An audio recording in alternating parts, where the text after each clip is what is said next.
Professor Newton.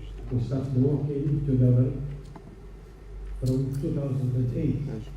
We shared experiences, we shared research, we have same problems that have been now and soon. We have the same challenges. 20 years working together. Thank you, Nobel. Thank you to the President of the University of Zagreb, and thank you to your team. Thank you very much. And shared vision between our institution and a lot extraordinary network of scholars, in particular Professor Nobel Huge, whose dedication and collaborative spirit have helped shape this initiative from the very beginning. What began as academic exchanges over 20 years ago has grown into a strong and lasting partnership, one that has now given birth to this historic gathering, bringing studies to Africa. So Africa has long been a dream, and today, thanks to the commitment of many, that dream becomes reality. But as we celebrate this achievement, I also wish to take a moment as rector and on behalf of the Antwerp University community to pay tribute to the remarkable researchers we have lost along the way. A special truth goes to Professor Jerry Finish, a pioneer in sustainable process integration of energy system. His groundbreaking work and generous mentorship shaped the field and left a lasting legacy that continues to inspire. We also bow our heads in union to Professor Idris, a brilliant and passionate young researcher from our own community whose sudden passing left us in shock and sadness. Idrisi represented the future form of energy insight and commitment to excellence. We honor them both today, not only in the words, but by continuing the work they believe in advancing science, fostering collaboration, and striving for a more sustainable world. We are aware that no first initiative is perfect, but we see this conference as a foundation, one that we will strengthen and improve with each future edition. What matters most is that we have started together. To all our guests, thank you for being part of this moment. To our African colleagues, this is your platform, your voice, your time. And to the global SDEWES community, welcome to Africa. May this be the beginning of a powerful new chapter. On behalf of our university, I wish you all productive, enriching, and memorable conference. Thank you, and once again, welcome to Saidia and to the SDEWES Africa. Thank you very much.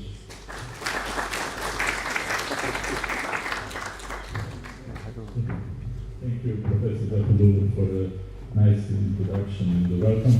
Now, as we heard, there will be no this conference without cooperation and networking, but also without the support of the International Center for Sustainable Development of Energy, Water, and Environment Systems and the organizing committees of this conference. And one of the committee of this conference is our International Scientific Committee, which is made of distinguished scientists from all over the world that managed to organize this conference, but also successful special sessions, published editorials, and other things related to the conference. So I would like to invite Professor Nevin Lewis, who is co-chair of the International Scientific Committee, just to say a few words.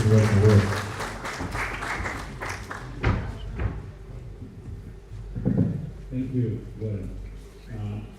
In 1983 was my first visit to Morocco, and I immediately fell in love with it, with its magical souks and royal cities, with its very hospitable people, beautiful landscapes, and I was coming back during studying. And then, of course, life takes you somewhere else, and when the opportunity came to start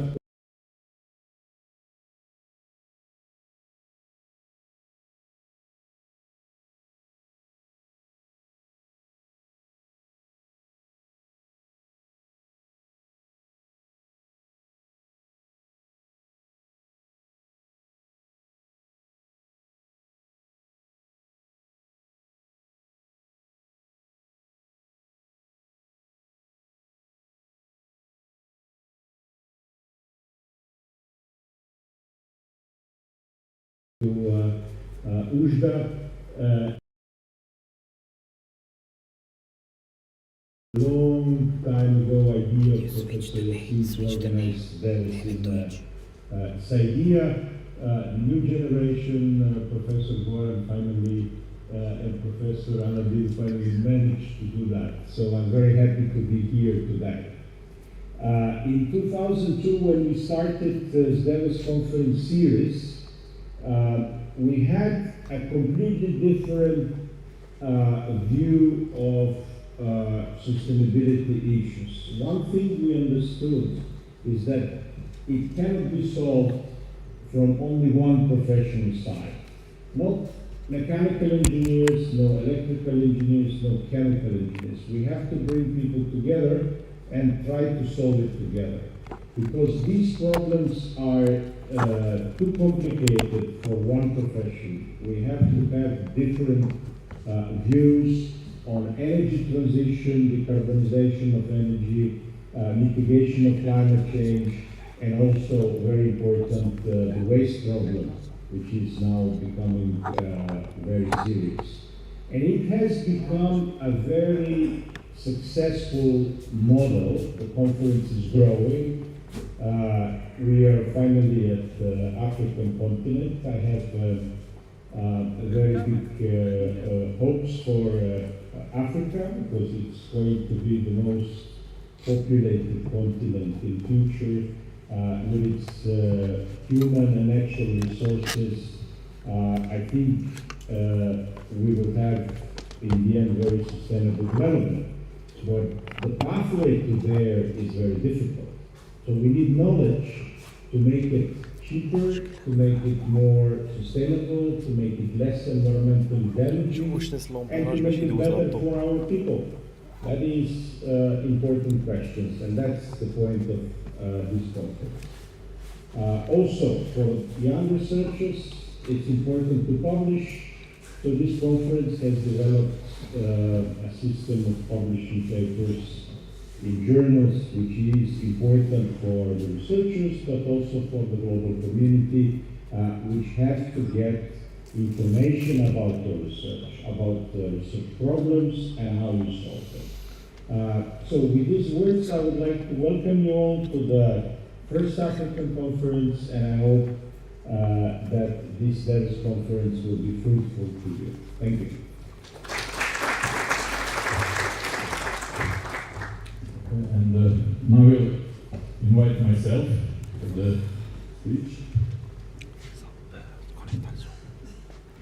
So, as a co-chair, one of the co-chairs of this conference, I would like to give you just overview how this was organized and just some numbers of the participation. So, first of all, I hope you safely came here in this lovely city, lovely region. And as Nevin said, it's hard not to love this country and this continent. It's really, really nice, and this is something that is driving us for the future. So, as all of you are aware, this conference is the result of many previous conferences on the sustainable development of energy, water, and environment system. And it is organized by University of Zagreb, the Faculty of Mechanical Engineering and Architecture, by the Instituto Superior Técnico from Lisbon and Mohammed I University. Also, we have executive organizers, which is led by the International Center for Sustainable Development of Water, Energy, and Environment Systems. I must say that we are very thankful to our sponsors, which are now University Mohammed Premier and UJDA. And I hope you can read all these letters, maybe not the lowest one, but when you try to learn them, you will see that there is really big history here, and there is lot to learn. Also, we are part of the Emerge project, which is Horizon Europe funded project by the European Union about green modeling of Africa, energy modeling of Africa, which is a project that is led by the University of Zagreb, but we have a partnership from Mohammed Premier University. And also we have a nice special session organized here by Dr. Nikola Matak and Professor Smart Zuber from University Muhammad Premier. So they are supporting us, and we are really thankful to all the support that we received. So this conference is also a result of cooperation and their support. Now, just some numbers. So we have 135 participants, both on site and online. So this conference is also a hybrid conference, which means that we are running in parallel, and you can also follow us online for some lectures, and but also all papers need to be presented there. We are coming from 30 countries, for 70 cities, and more than 80 universities, which is quite a remarkable number.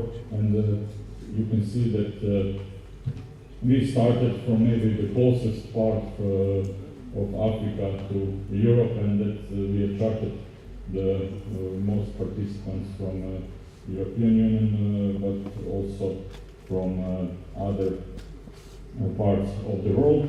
And I'm proud to say that we managed to get 22 papers with the first authors coming from the African continent, which is for the first conference quite good results.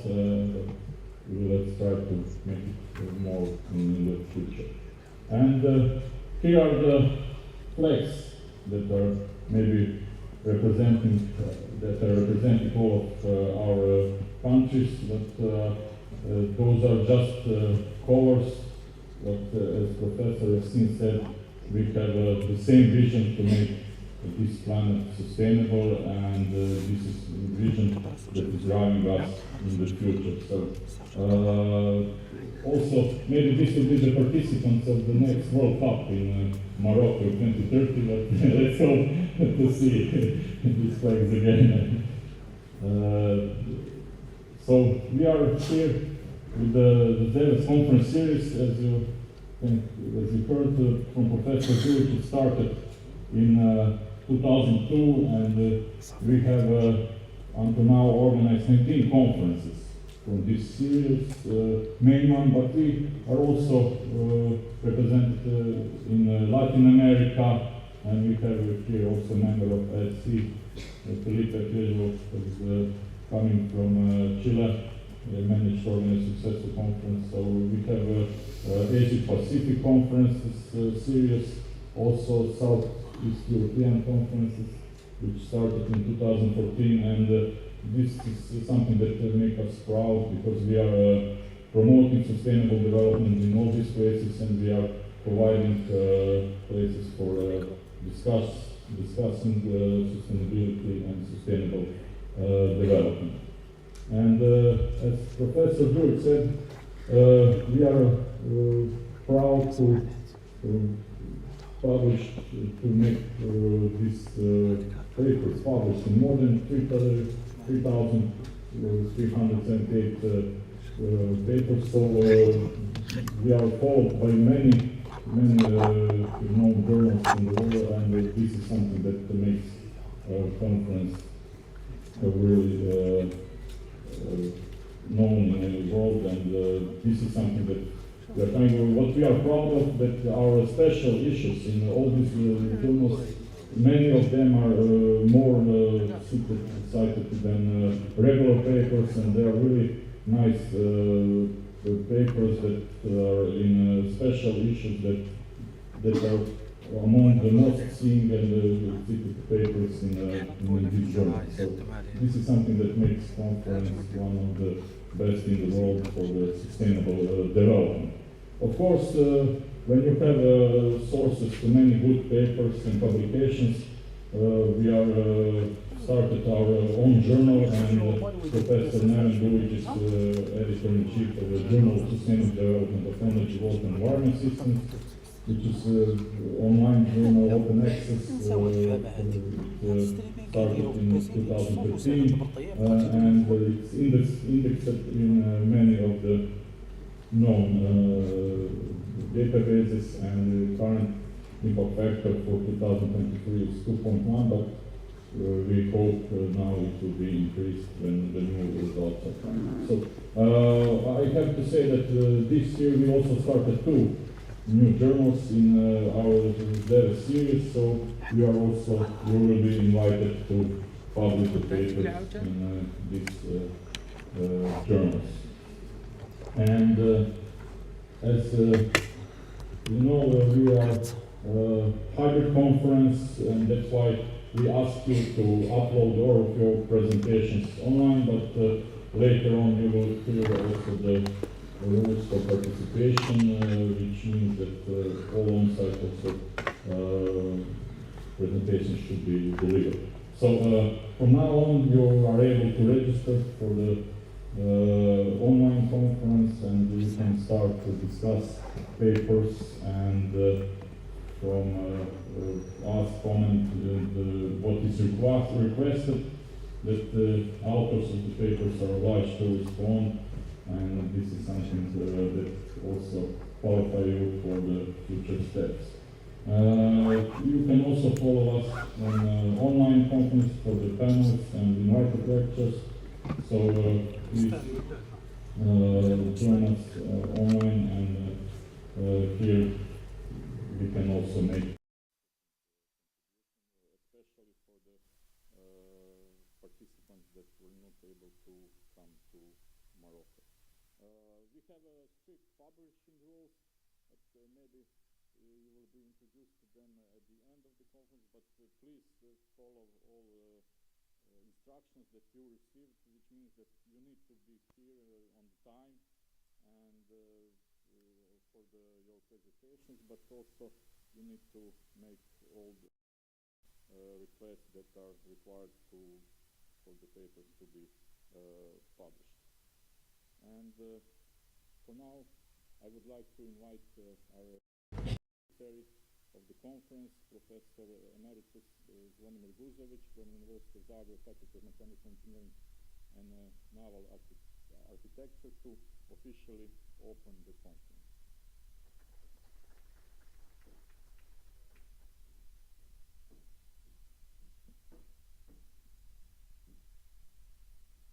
Dear colleagues, friends, ladies and gentlemen, good morning. It is my great pleasure and honor to welcome all of you to the first African Conference on Sustainable Development of Energy, Water and Environment System, SDEWES. The SDEWES family is constantly growing. In addition to the traditional Dubrovnik SDEWES conference since 2002, we also have a series of Southeast Europe conferences since 2014, Latin American conference since 2018, Asia Pacific conference since 2020, and from this year, African conference. This is excellent and points to the importance of the SDEWES conferences, especially when we remember the recent catastrophic phenomena that are direct consequence of global warming, numerous major fires, hurricanes, major floods on the one side and major floods on the other side of the world, problems with warm water of rivers and seas, etc. The launch of the African SDEWES conference is of particular importance, considering that Africa is the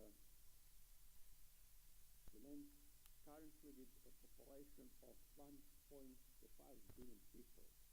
This indicates even more the need for sustainable development in the field of energy, water and the environment system as a condition for the continuous development of Africa without jeopardizing the sustainability of the planet on the way to achieving the UN Sustainable Development Goals by 2030.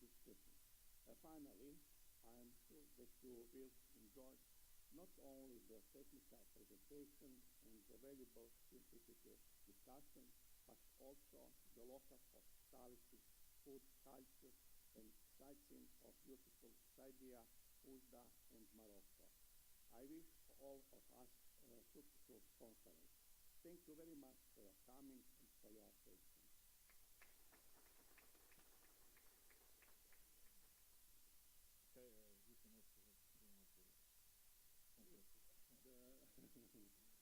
first African conference is opened. Okay, and now I would like to invite Neven for a first introductory speech on the energy transition of Africa, unexpected advantages, but maybe also unexpected journey, because Professor Neven Dujic came here by his electric vehicle from electrical vehicles work, and you can come easily to this, not maybe easily, but you can say something about this. So,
Thing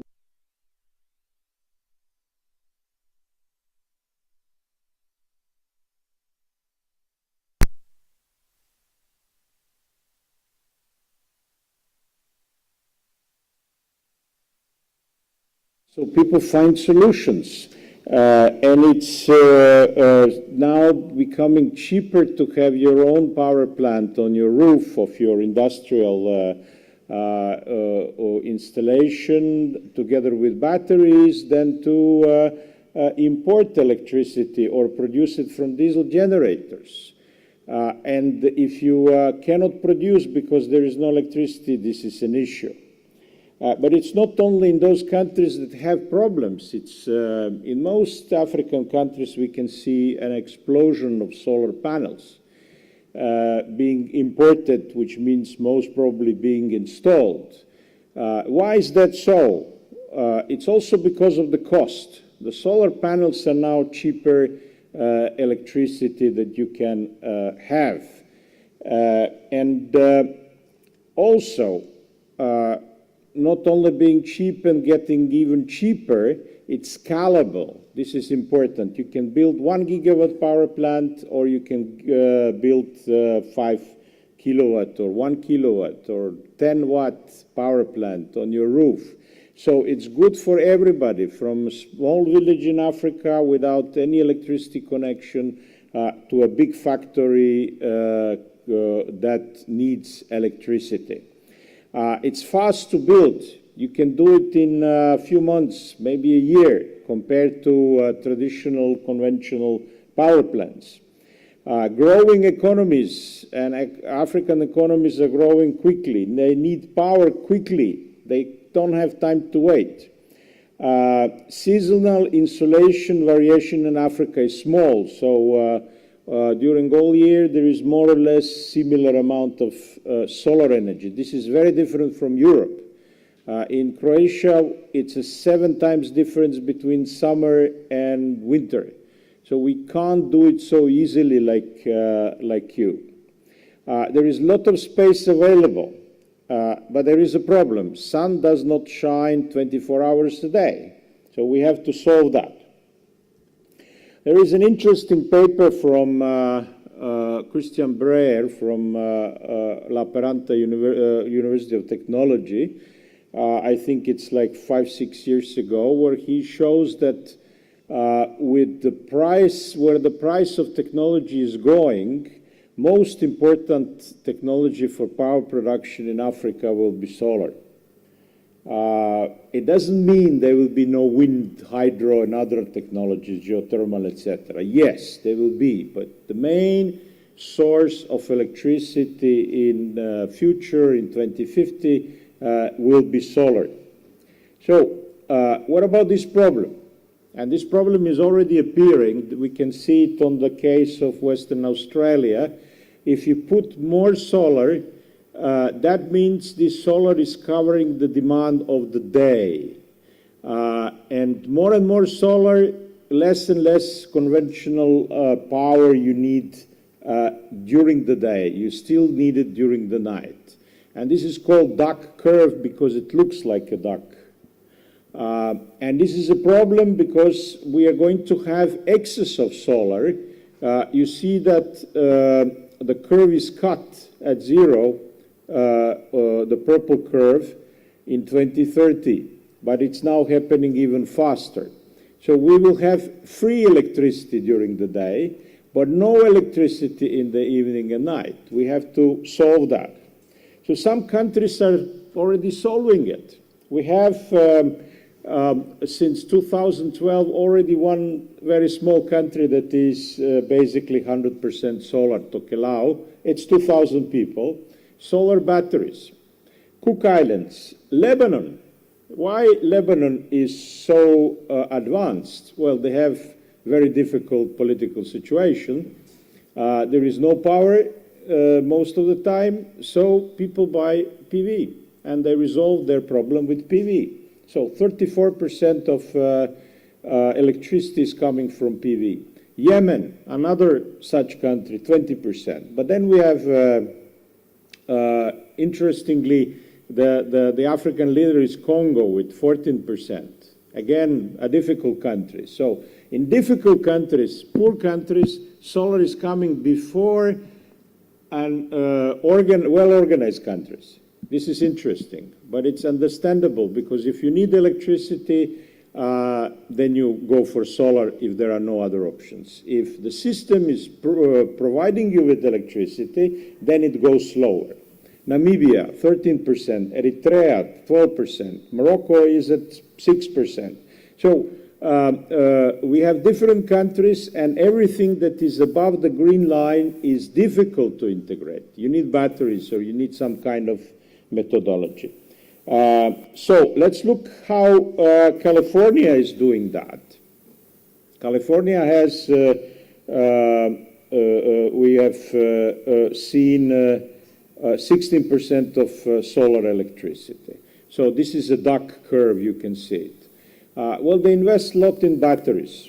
And batteries, the red part, deliver electricity when it's most expensive, in the evening, when people spend the most of electricity. The batteries are becoming cheap enough that solar battery systems are actually cheaper than nuclear, cheaper than gas, cheaper than coal, cheaper than most other options. We are going towards this as a solution. Why? Battery prices are falling very quickly. And the new chemistries are coming. For stationary batteries, we're probably going to use sodium batteries, which are very cheap compared to lithium batteries and are not constrained by amount of lithium available. Lithium is good for mobile uses because it's small. It's the smallest packing metal that we have. But for stationary use, it doesn't have to be lithium. And also, if there is a problem with cobalt in Congo, we move to lithium iron phosphate batteries, and phosphate is coming from Morocco, for example. These LFP batteries are becoming the most important one, and most of the growth now is in LFP batteries. But anyway, whichever material will be constrained for some time, we'll have some other material. So battery prices will fall with the massification of production, of the use of that. We still have this problem of intermittency of solar and also wind, and we have many options how to solve it. We will need better grid connections. In Europe, that's a very important solution. In Africa, it's more difficult because African continent is huge. So the cost of grid connections between countries is higher, but it has its advantages, both for balancing power, but also for possible export. We will need to flexibilize existing thermal power plants because we need them for some time. We need markets to make it cheap as possible. We will need demand response and integration of power, heating, cooling, transport, water, industry systems into something what we call smart energy systems of power to X. And of course, we need dedicated electricity storage, like batteries. If we look at smoothening by the grid connection, it's huge. This is the case of Europe. The pale blue line is variations of wind production in a small country like Netherlands, and the black line is a continental variation. So wind becomes actually baseload on the continental level, because there is always somewhere wind blowing on a continental level. Cycling thermal power plants is not a problem. These are German coal power plants. They're turning off and on twice a day. It's, of course, an interesting engineering problem, but it can be solved. We are now starting to cycle nuclear power plants. This will become even more important in 10, 20 years when most of electricity will be renewable. So baseload and the variable renewables don't go well together. And variable renewables, even with batteries, is much cheaper than nuclear. So the markets are needed in order to make things cheaper. And at some hours, electricity is becoming very cheap. So when electricity is costing less than 20 euros per megawatt hour, 200 dirham per megawatt hour. That means, at least in Europe, that it's cheaper than biomass on a heating value. So electrification of cooking is something that we could start considering as a solution, which is a very big problem in developing world. We are also going to have lots of free electricity on this market. So this free electricity and the number of hours is growing in different regions with high penetration of solar and wind. This free electricity can be used to, for example, charge your car, if you have an electric car. And I wanted to prove that it's perfectly okay to come to Morocco with electric car. So I've driven 3,000 kilometers. I used 600 kilowatt hours of electricity and paid on fast Tesla charges 250 euros for that. That's cheaper than petrol or diesel. But of course, it's not cheaper than airplanes because airplanes are subsidized. But there are charges everywhere. In Saidiyah, I think there are 4 chargers, so it's not a problem. There are chargers all the way to Layun, I think. Then after that, it gets scarce. So we have to think how to make next conference in, let's say, Ouagadougou, and so I can come with Tesla there. It is slower to travel with electric car than with normal car. If you let the computer in the car optimize your travel, it is 10% slower. If you're optimizing, you will spend too much time eating good food on the way, so it will take more time. Electric cars are coming. Last year, 16% of global sales of cars were electric. What is interestingly happening now in Africa, they are finally coming to Africa. Ethiopia has banned imports of internal combustion cars last year because they understand that for Ethiopia it's much better to have electric cars. Why? Well, they have lots of renewable power, so they don't have to import oil. They don't have oil. If you have oil, no problem. But if you don't have oil, why would you want to be dependent on importing oil if you have domestic electricity. There is another thing which is important. Electric cars are very simple. So it's easy to build them anywhere. You can basically build them from scratch anywhere. Batteries are a little bit more difficult. And of course, computer, which is the most important part, is more difficult. But the car is very simple, very few rotating parts. So you don't really need a complicated industry to do that. So I think that we will be seeing more and more electric cars in Africa. And of course, in the beginning, it will be difficult to use it. But let's say you have a home, a house, and you need a car mostly for city driving. You charge it at home on a simple plug. That one is perfectly good. And you drive it very cheaply if the electricity price is low, or if you have your solar panel on the roof. So why wouldn't you do it? They're still expensive electric cars, but probably in a year or two the price will come very low. China is increasing production very quickly, and the prices are falling.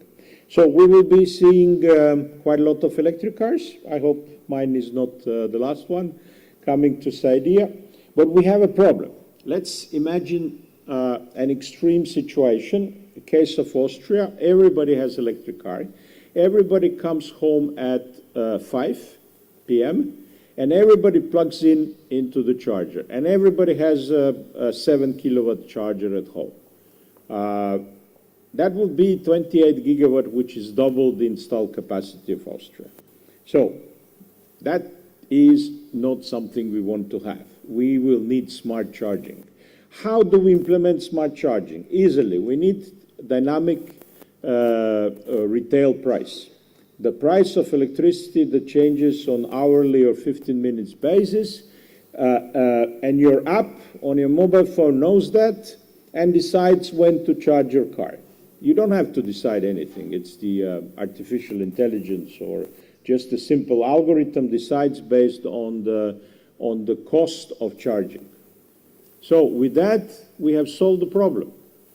So, for example, if you have dynamic tariff for the electricity at home, that means that your energy part of the price is changing on hourly basis or 15 minutes basis based on the market price. And the car decides when it's cheap to charge. And of course, electricity will be cheap when there are a lot of wind and solar. What about hydrogen? Hydrogen is future. We all know it because we can't decarbonize everything without hydrogen.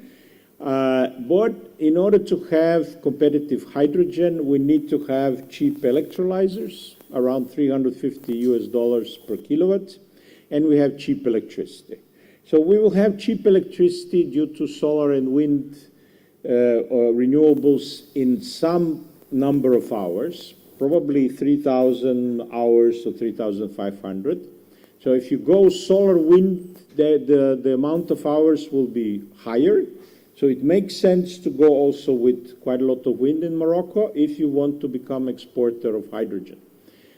Because the price of hydrogen depends very much on the number of hours electrolyzer is used. But how to export this hydrogen? Because this is the idea. Morocco has, and Africa has a lot of area, and it's a potential to export it. Could be hydrogen by pipelines, not by boats. Could be ammonia. You can produce ammonia and export it by ships. Methanol, fertilizers, fuels, chemicals. But for these, you need carbon. And then we have a problem where to get carbon in desert country. There is no trees. We can't cut trees to get carbon. So, I will come back to this problem. What about power to water? Well, PV plus batteries is now cheaper than diesel fuel, for example. So we can cheaply store water maybe we can have flexible desalinizers, maybe not. But if we use batteries, then it will still be quite cheaper than the fuel. So we had worked on, I have worked on strategy of Cabo Verde, energy strategy in 2002, and we came with the idea that linking wind with desalination would actually make most of electricity renewable in Cabo Verde and also water renewable in Cabo Verde. So this is a research done more than 20 years ago. It's still not implemented, but it is coming. Its time is coming. And then there is an interesting paper again by Breyer, a relatively recent paper about Egypt, that shows that desalination of water, massive desalination of water in Egypt, could bring a reforestation of these red areas of desert. So if you're relatively close to the sea, maybe up to 100 kilometers, it would actually be viable to use desalination from cheap renewables and reforest areas. You get forest. In between forest, you get agricultural land because it's not that dry anymore. You get enough water to irrigate agricultural land, and you get carbon for methanol, chemical products, fertilizers, etc. So this is something that we have to research more.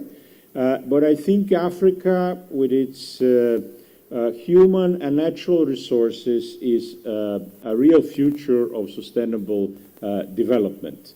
And we have to help it. Thank you.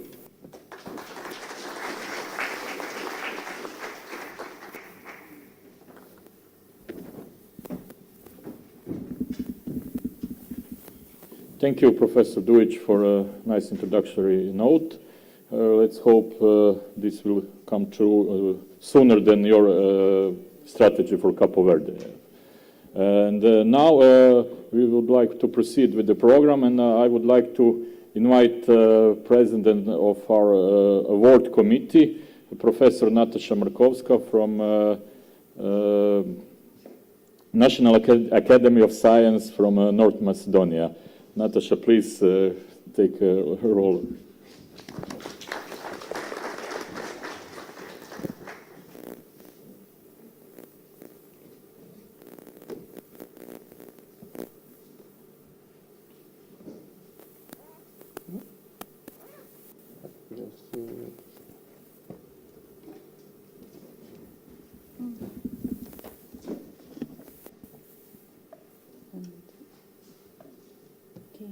Thank you, esteemed guests and participants. It is a privilege and an honor to extend a warm welcome to all of you to the awards session of the first African SDEWES conference. In this session, we come together to celebrate the remarkable achievements of authors within the SDEWES community. Today, we will recognize and honor the authors of the 3 best papers. This session promises to be a momentous occasion where we will acknowledge the outstanding work and dedication of our community members. Thank you for joining us, and let us proceed with the celebrations.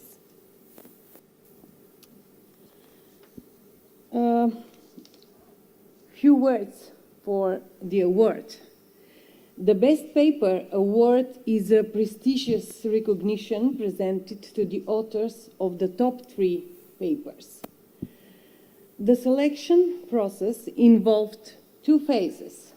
In the first phase, each member of the award committee selects their 2 favorite papers from the pool of all archival submissions. This resulted in a short list of 13 papers, which proceeded to the second phase for detailed evaluation by the committee members. The final ranking was determined based on the average scores assigned during the individual evaluation.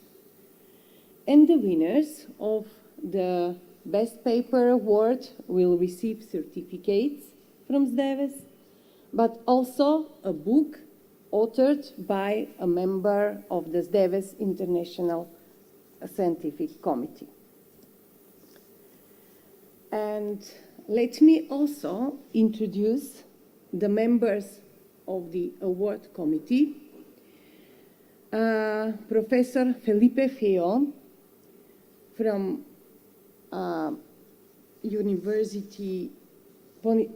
Pontificia University Católica de Valparaíso, Chile. Dr. Josephine Laila, University of the Witwatersrand, South Africa. Professor Musa Musan from United Arab Emirates.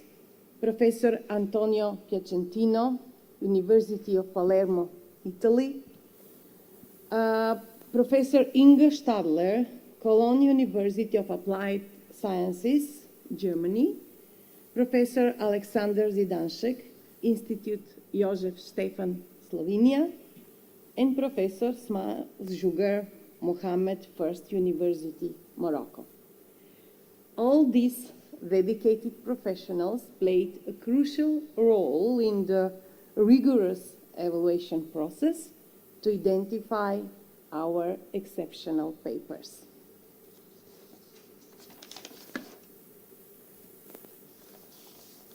Now,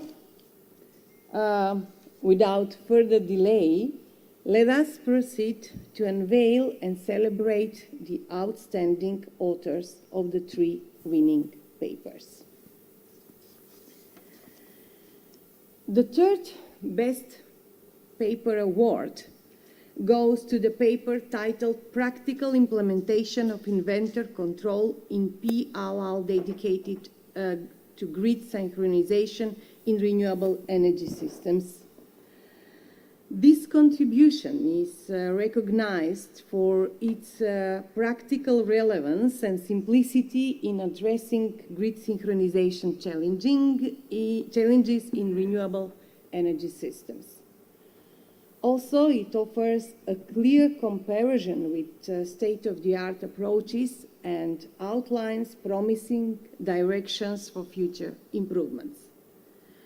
We are particularly pleased to recognize that the first author, Saoula Yahoui, is a female researcher from Morocco, contributing to the diversity and excellence we value in our SDEWES community. Congratulations to the authors on this well-deserved recognition. And the book, Solar Energy Engineering, Processes and Systems by Professors Soteris Caligirou, will go to the author team as a well-deserved recognition. I hope the first author, Saoula, is with us today, and I would like to invite her to the stage to receive the award and address the audience.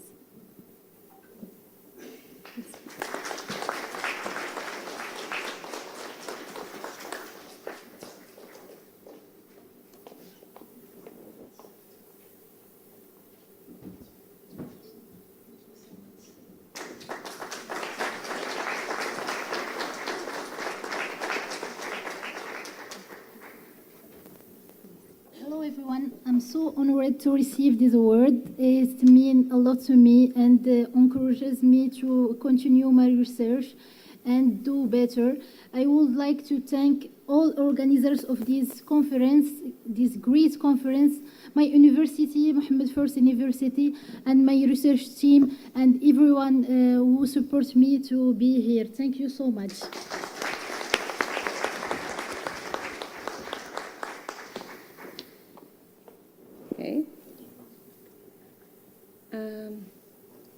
I I'm pleased to announce one of the two top-ranked papers which shares the first and second best paper award. This paper, developed by a research team based in Finland, is titled Energy and Economic Leapfrogging: Strategic Pathways for Sustainable Energy Industry Transitions in East Africa, with a focus on Kenya, Tanzania, and Uganda's emerging economies. The study presents a robust techno-economic analysis showing how East African countries can achieve cost-effective industrial development by adopting renewable energy storage and power-to-X technologies. It makes a strong case for leapfrogging traditional fossil-based systems and positioning the region as a potential exporter of green e-fuels and e-chemicals. Congratulations to the first author, Ayobami Solomon Aweyo, and the co-authors for this outstanding contribution.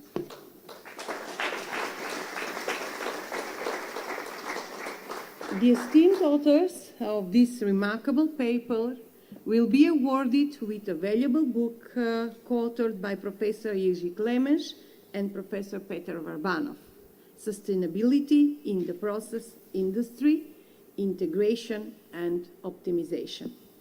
I would like to invite Ayobami, the first author of this paper, to the stage to share some words with the audience and receive his well-deserved award.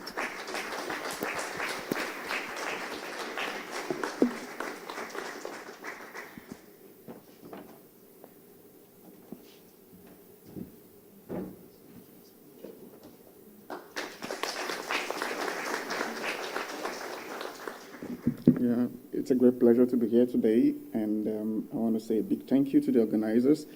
This is my second time of seeing Professor Nabin, and it's with a great pleasure. I want to say thank you to all the organizers, and I would want to actually dedicate this award to my supervisor and Kristen Breyer for hard work over the past 10 years. I've been working on African energy transition.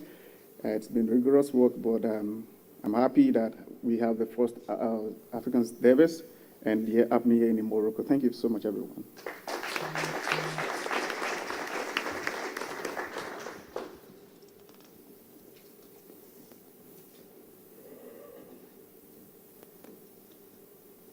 Finally, the second paper sharing the top score in this year's evaluation comes from China. The paper is titled Deep Learning-Based Scheduling Optimization of Wind Hydrogen Energy Storage System on Energy Islands. This innovative study focuses on integrated energy systems for offshore islands, combining offshore wind, power, hydrogen production, and storage. Using the Zhoushan Islands as a case study, the authors apply advanced deep learning models and multi-objective optimization to enhance system stability and also economic performance. The results highlight how intelligent forecasting and scheduling can significantly improve energy management and support sustainable island development. I'm pleased to recognize that the first author, Qingjia Wu, is a female researcher, an encouraging sign of growing gender representation in advanced energy system research. Congratulations to Qingjia and her co-authors for this remarkable contribution. And the award, the book Renewable Energy Systems, a smart energy system approach to the choice and modeling of 100% renewable solutions by Professor Henrik Lund, will be presented to the author team as a well-deserved recognition of their work. Now I would like to invite the presenting author, Bohong Wang, to the stage to receive the award.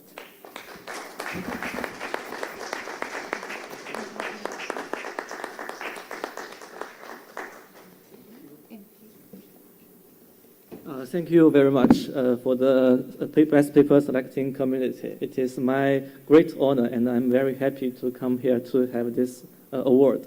And also, thanks for all the authors. They did a very good job. Also, very thanks for the SDEWES conference. I have attended this conference for several times, and I think it's a very good platform for young researchers to learn, share, and discuss with the best experts in the world to get more knowledge about energy system. And so I'm very happy to have this award. Thank you very much.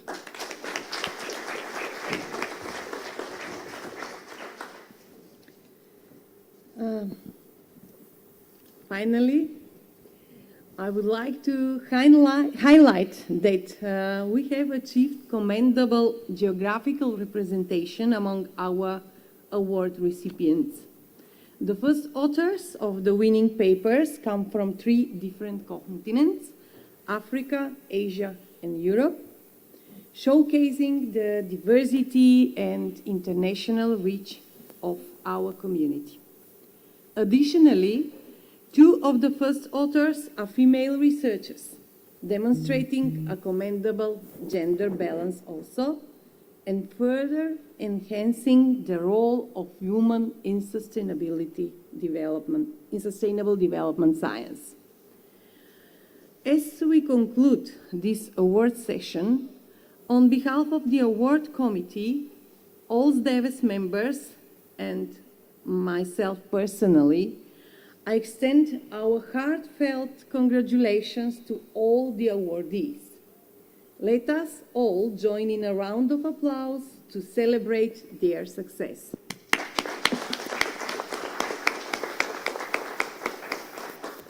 Furthermore, I invite all awardees and the present members of the award committee to come to the stage for a joint photo.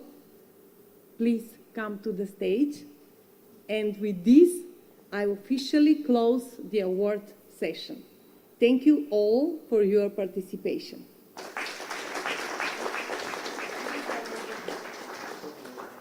Or maybe again, awardees and the other members of the committee.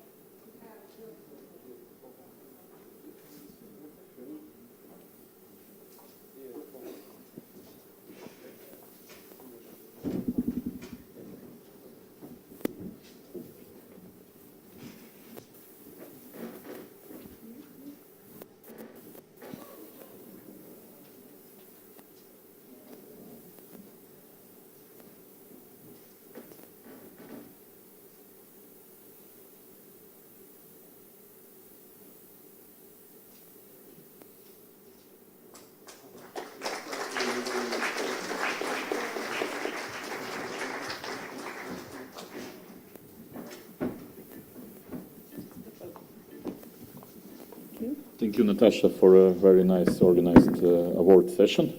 Now I would like just to say a few rules on participation in the SDEWES conference. As you heard from Professor Nevenduic, if the system do not follow the rules, it will collapse.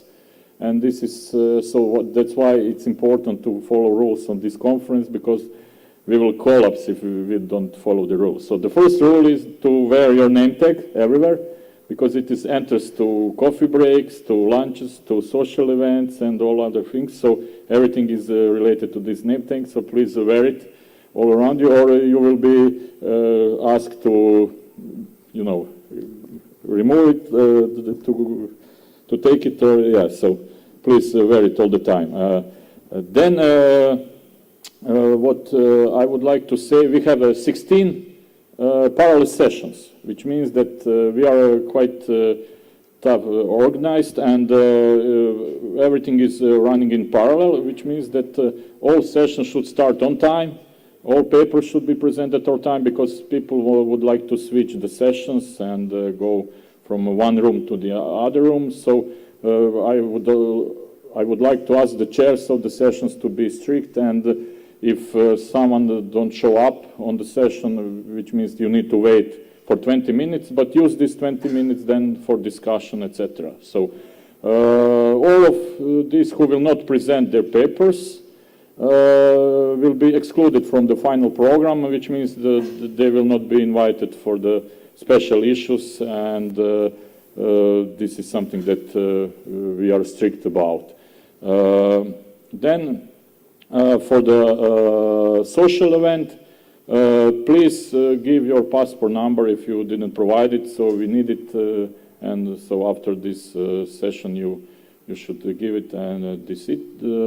And then we have also two panels and 3 invited lectures, so please come here and follow it. And for every question you can ask the local organizing committee who are in charge of running this conference. So after this session, I also invite all of you for the group photo. It will be in front of the hotel, so just follow the local organizing committee. And now, at the end, I would really like to thank you, the local organizing committee, with in charge of Professor Hasan Zobrud, and other colleagues from Croatia, from Marco, Andrea, Anna Maria, Katarina, who are making this conference. And also I would like to thank our chair and co-chair, Yasin Zarholu Professor, and Professor Aladin Barkui for making this conference. So please, now I would like to welcome you all again, and the conference will proceed with the group photo. And then we have a coffee break, invited lecture, and then parallel lunch and parallel sessions. Okay. Thank you.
Ponekad. Ne znam koliko godina, ali imali su jedan piksel krive boje i to me ono kad spužiš jedno ne možeš više ne vidjeti. Ono kad je bio, čekaj ne znam, kad prikazuju close-up na ovog natjecatelja, taman negdje iznad njega je bio jedan druge boje. Može vratko, daj. Gime.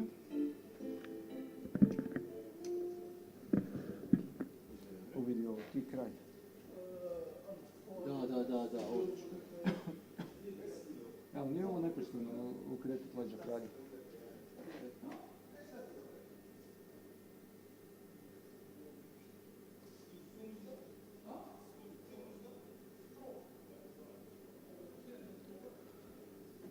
Lipa je dobio to papira.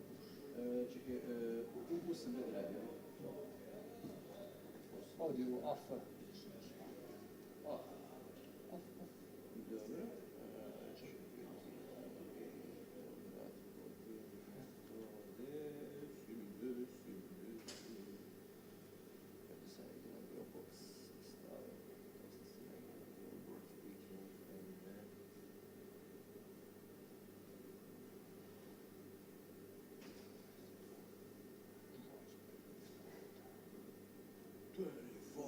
Megabytes.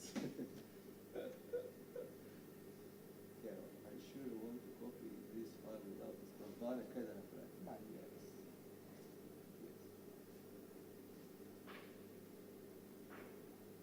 Eto, Rende, uzeo sam za telefon. Za Marokanski.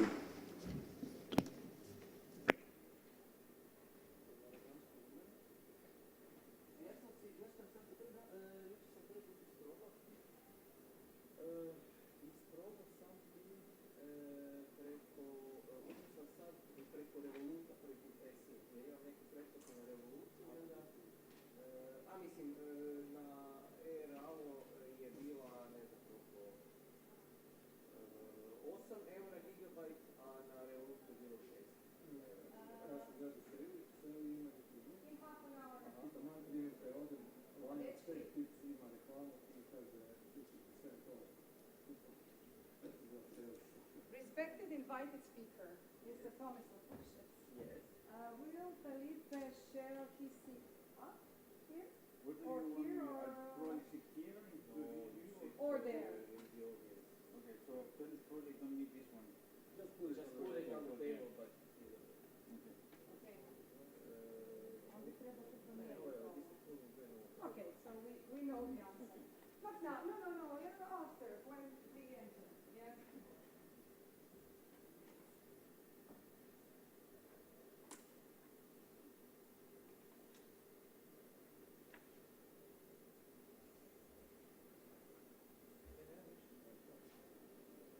Imam jako puno novca, ali neću koristiti.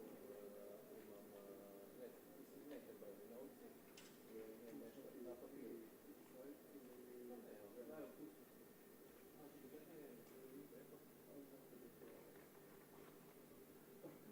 Nekako magija. Ne, umjetno.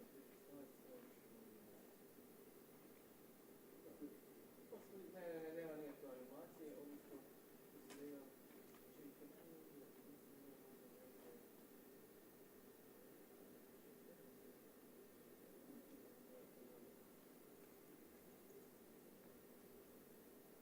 evo, znači jednu animaciju. Da,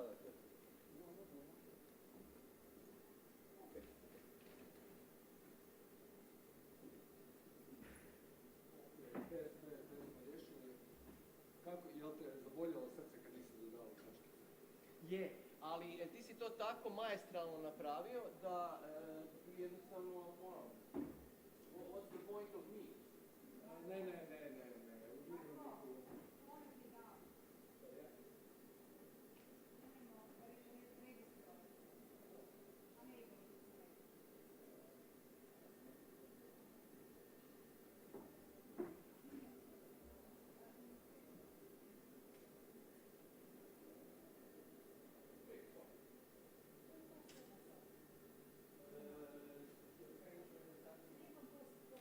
Ovdje, da, to ti tako.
Generally,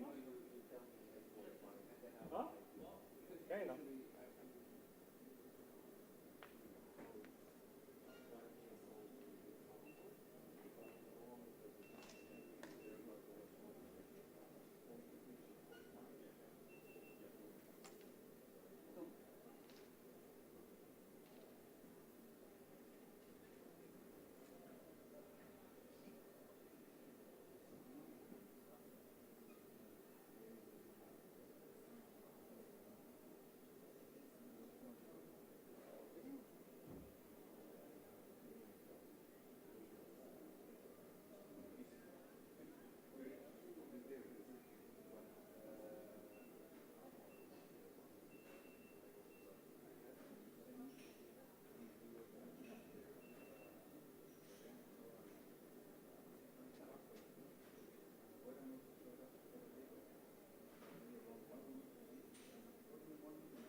We went 1 hour to the west.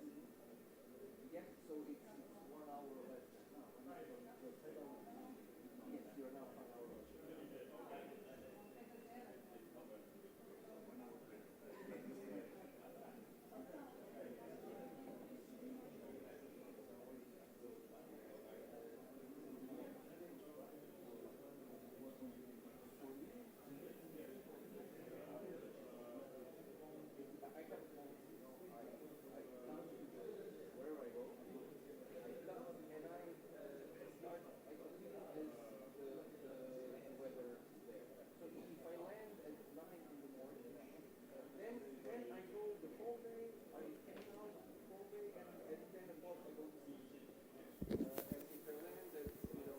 Hello, hello.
Hello, everyone. Can you hear me? Yes, we're about to start. It's my pleasure to introduce the first speaker of this conference, Professor Tomislav Pucek. Tomislav is an associate professor at the Department of Energy, Power, Engineering and Environment, Faculty of Mechanical Engineering and Naval Architecture, University of Zagreb. He's engaged in research in the field of energy planning, sustainable development, modeling of energy consumption and systems, energy efficiency, and renewable energy sources. He participated in the organization of SDEWES conference, and he's a member of the local organizing team since 2011. Tomislav, it's my pleasure to welcome you.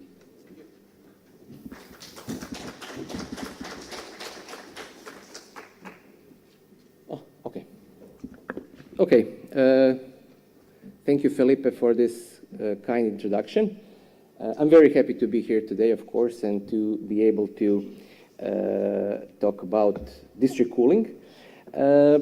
I suppose a lot of you here are very much familiar with district heating systems. District heating systems are a major research topic on SDEWES conferences for decades now, with a lot of research papers, real implementation projects around the world, mostly in Europe.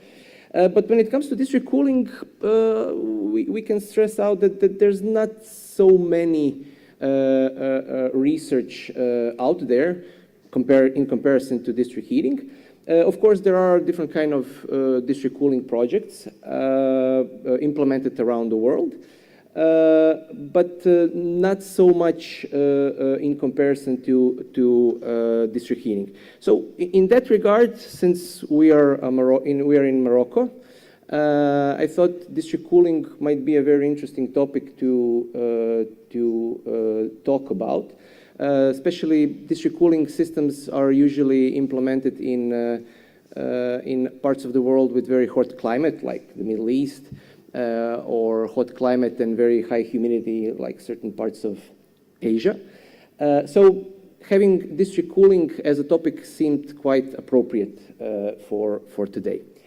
I just want to mention or stress out that today I'm not going to go into very technical details of the district cooling systems, although of course we are going to mention some of them because we need them. But I will try to focus on smart energy systems, and I will try to see how can district cooling systems, how can they fit into a smart energy systems concept. So at the very beginning, smart energy systems, let's have a short brief. I mean, if I would have to choose one word to describe it, I would probably use the word integration. So thermal energy or thermal grids, electricity grids, transportation, heating, we all want to plan them and operate them in order to have this integratory factor. Why? Because we want to exploit certain synergies. Combining those systems will allow us. So flexibility of the supply side, integration of renewable energy sources, and subsequently decarbonizing our energy supply, whether it's electricity or heat. So having that in mind, we are always looking for, I would say, additional demand streams that we can integrate into the smart energy system concepts. Why? Because it will allow us a higher flexibility, and it will increase the flexibility and synergies, and it will allow us a higher, at the end, intake of renewables. With higher integration, we need different kind of technologies, different kind of policies in order to speed this process even more. When I say technologies, if we think about district cooling, those will definitely be different kind of thermal storage options. If we talk about advanced policies, then we definitely think about some kind of advanced market schemes or advanced market conditions. So where can we fit district cooling into district heating systems? Well, I would say right off the bat, we can stress out a few very important benefits or critical advantages of district cooling systems. So right at the beginning, we can say we can maximize operational efficiencies. Of course, how? Because we access multiple cooling sources. On the other hand, we are utilizing simultaneity of demands, which you cannot do on an individual building level. So actually utilizing simultaneity of demands will allow you to decrease the capacity of the overall system. On an individual building level, you can't do that because you have to satisfy the maximum cooling load, and there's no option, although you can have certain storage option on a building level. So what we want to do, we are actually trying to detach the demand from the production. Another huge benefit of district cooling systems will, of course, be the reduced electrical loads, which is a very important thing. Actually, we want to detach electricity peak loads with cooling demand. They are quite correlated. Then we actually want to utilize different kind of storage options. For instance, aquifer thermal energy storage. It will allow us to, for instance, decrease our cooling peaks and have a much efficient system. We can utilize different kind of free cooling options. But here, when it comes to free cooling, I would say that we are utilizing, of course, different kind of heat-driven cooling units.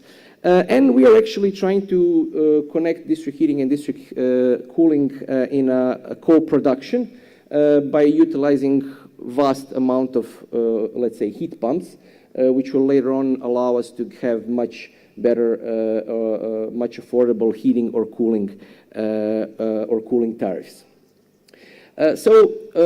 One of the most interesting things, or one of the biggest debates when we talk about district cooling, and one of the first things people ask, oh, what is the difference or what is the benefit of district cooling in comparison to individual cooling systems? And this is one of the biggest topic when we are talking about this kind of systems. Well, we already mentioned we have a great reduction in peak power demand.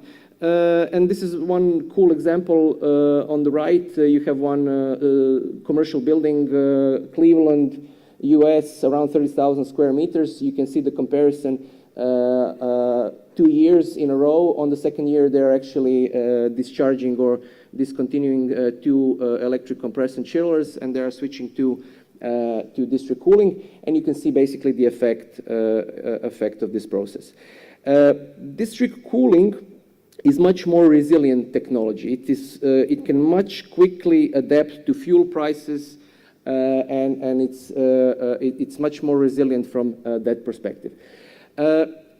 You can stress out that different kind of storage options can be done on the individual level. So, for instance, on a figure here, you can see integrating ice bank on a commercial building level, and you basically have the same effect of smoothing out the peak electricity demands. But unfortunately, doing it on a building level is actually much more expensive. So doing this kind of demand side management and storing options on a system level is much more cost and technologically more effective. Euroheat and Power, I suppose some of you that work in district heating or cooling probably heard about them. They had a big policy paper where actually they calculated that utilizing district cooling in Europe in the long run can reduce the need for around 50 gigawatt of electrical capacity, and it accounts to around 30 billion euros in capacity and infrastructure needed for this process. And what they calculated is that with this 30 billion euros, you can actually cover almost 50% of the cost of this new district cooling systems that could replace them. When it comes to district cooling, usually district cooling systems are used for buildings, commercial buildings, public buildings, hospitals, data centers, industry, and so on.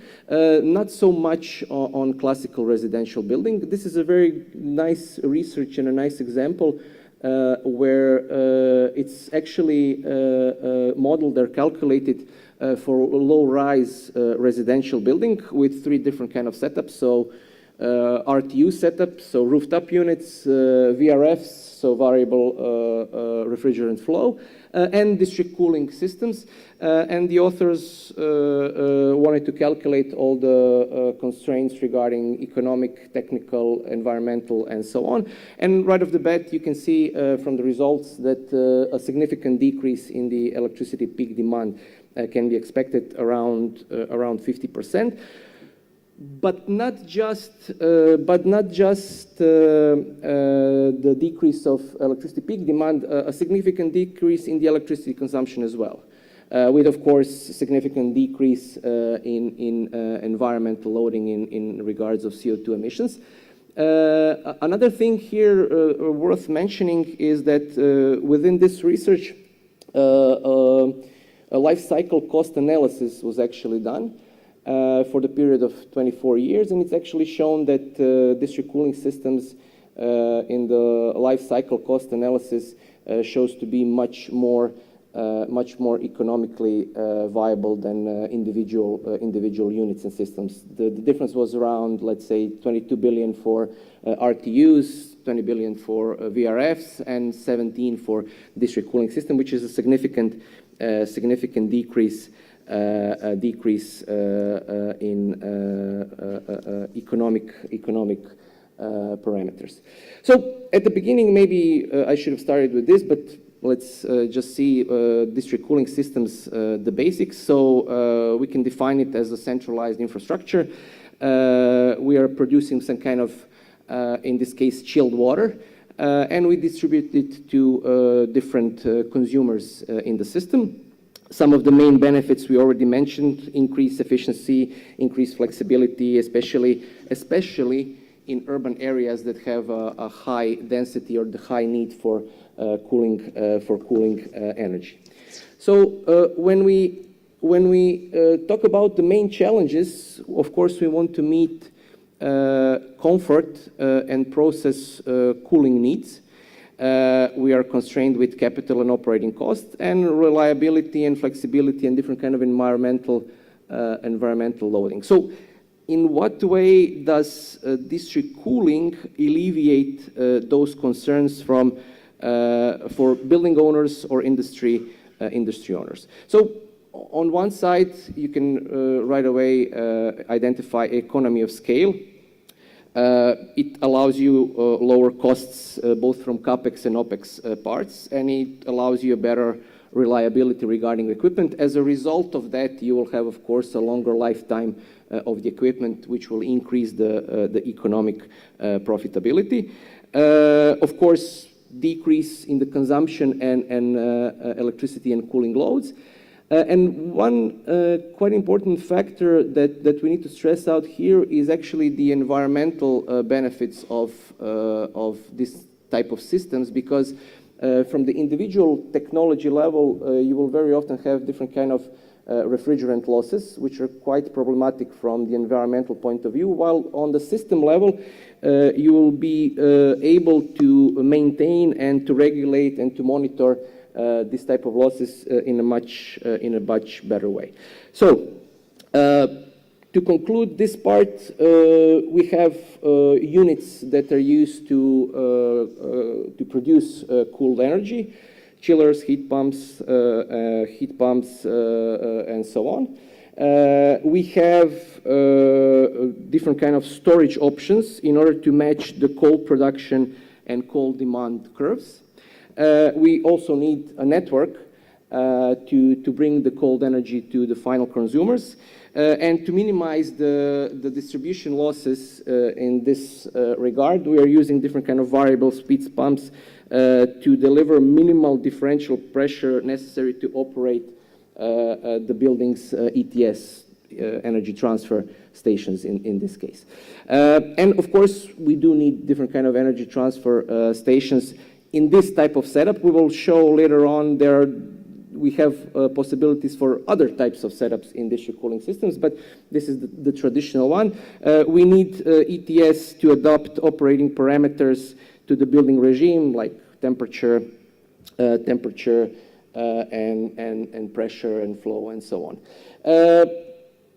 I suppose if you are more into district heating, then at 2014 or 15, I think there was a very famous paper of SDEWES ISC members, and in that paper they were trying to categorize district heating systems into generations in order to have some kind of common framework and terminology on the technology, temperature regimes, and so on. Well, similarly to that, the same group of authors with the 10 years delay, I think in 22 or 23, they had the same paper where they tried to categorize district cooling systems into different categories.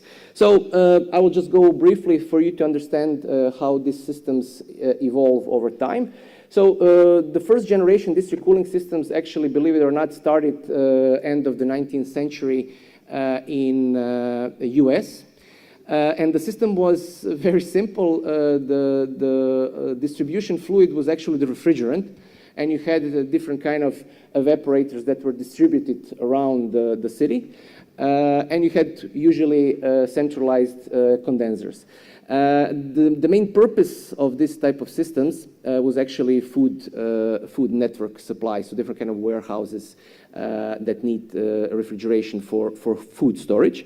And then in the second generation, around 1960s, we have a huge advancement in a way that the distribution fluid becomes chilled water. The main customers become usually public buildings, commercial buildings. And we are actually implementing compression chillers as the main technology to produce cold energy. Then in the third generation district heating systems, there's advancements in the integration part and new technology regarding coal production. So now with compression chillers, we have absorption chillers. We are using even heat pumps, and we are integrating different kind of storage technologies, and we are integrating slowly different kind of natural cooling technologies like lakes, rivers, sea, and so on. So this is the third generation is like 1990s. And then we get to the fourth generation district heating, which we are now, 2000s, 2010s. And here, the main drive in the fourth generation district cooling systems is actually the overall need for decarbonization. This means that CHP slowly, especially combustible fuel, slowly starting to be left out.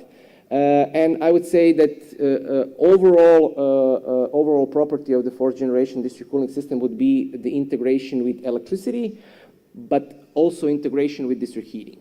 So this is the one of the main components of these new systems. So focus is on exploiting both ends of the heat pumps simultaneously. In the fourth generation district heating, the key issue is that you have the heating demand and cooling demand at the same time. Of course, you can have a separate chiller and heat pump working in parallel. So using heat surpluses obtained from cooling for covering different kind of heating demands, and surpluses called from heating can come and satisfy certain parts of the cooling demands. So one of the key technologies here is actually utilizing different kind of natural cooling, or we call it free cooling. So basically, if you look at district cooling systems around the world, they are usually next to the sea, river, lake. And the idea is to utilize this energy as free cooling energy, especially if it's cold enough. So in this case, in this scheme, in this figure, this is currently a synergy between free cooling and compression chillers, but you can actually bypass and go directly to heat exchanger and use this energy in parts of the year when the energy or the temperature of the free cooling source is low enough. In Helsinki, for instance, 6 months of the year, so 6 months per year, they're actually using free cooling, and 1/3 of their cooling demand is actually covered by free cooling, which is an excellent result. Another key component in the district cooling systems are, of course, chillers and the integration of chillers, especially in the second and the third generation. The third generation absorption chillers became very important because it allows us to utilize different kind of waste heat streams. In general, the size and the number of the chillers will depend on various conditions. So from purely commercial availability to some maximum and minimum loads in the network. On the compression chillers, important component is also the possibility of heat recovery, which allows us to use the technology both in the heating and in the cooling process. So another important issue, as I mentioned, fourth-generation district cooling systems are all about decarbonization and all about integration with electricity and district heating. So the key component here is integrating renewables into those systems. We can look at it from two points of view. We can look at it from thermal point of view, or we can look at it from the electricity point of view. From thermal point of view, there are numerous renewable energy sources that can be integrated into the system. We usually need some kind of absorption chiller technology in order to do that. So for instance, if we talk about geothermal, but also we can utilize waste heat from geothermal power plants if there's availability. We can also consider here groundwater source heat pumps as one of the technologies. When it comes to biomass, solar thermal, waste heat, we usually utilize it through different kind of absorption chiller technologies. On the thermal side, we can also say that the different forms of free cooling could come into the same category. On the other side, we have district cooling coupling with electricity sector, which is the most important part of the fourth generation. But in this case, the decarbonization of district cooling will be very much affected by the decarbonization of the electricity sector. But decarbonization of electricity sector is very much on the way. So in the long run, heavily electrifying district cooling will basically means heavily decarbonization.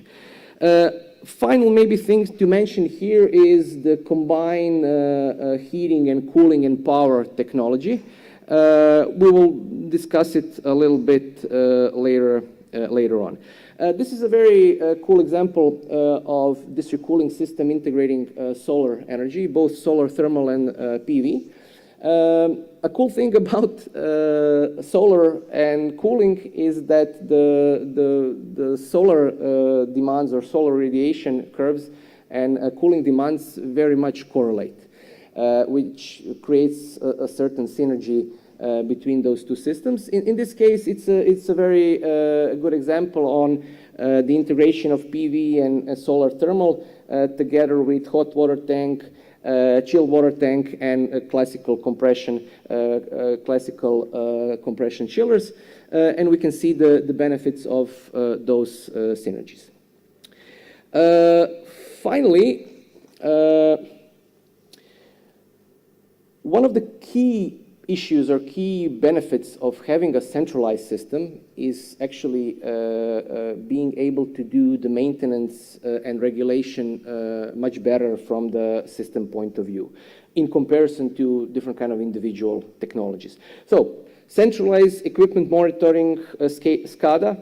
So you have different kind of sensors continually measuring critical parameters and enabling, based on this real data information, you can create different kind of strategies for running the compressors, to regulating the networks, and so on and so forth. Predictive maintenance technologies also is very important from the system point of view because it can predict equipment failure before it happens. So in that regard, you will have much less downtime than individual technologies. And purely, if we talk about efficient use of maintenance resources, economy of scale, you will always get much better economic deals for spare parts and so on if you do it on a system level. We can check very quickly how like a traditional chiller plant maintenance operation looks like. So you have a very detailedly defined the parts, the technologies, the time frames, the necessary procedures for each step of the way, which is very efficient in the long run. Okay, when we talk about smart energy systems and district cooling in smart energy systems, we should probably start from the network. We have quite a big difference between district heating and district cooling networks. I mean, the biggest difference is the smaller temperature difference, which means you need bigger dimensions or bigger diameters of pipes, which subsequently will increase the price or the investment price. And this is the reason why actually when you compare district heating and district cooling, when you compare their networks, district cooling networks are much shorter than district heating networks. And this is one of the main reasons for that. So for instance, if you have DN400 pipe, you can push around 15 megawatts capacity in district cooling for 6 degrees Celsius, 3.5 meters per second flow. And in the same DN400 pipes, you can push 70 megawatts of capacity in district heating, 30 degrees Celsius, with the same flow of, let's say, 3.5 meters per second. So it's a big difference.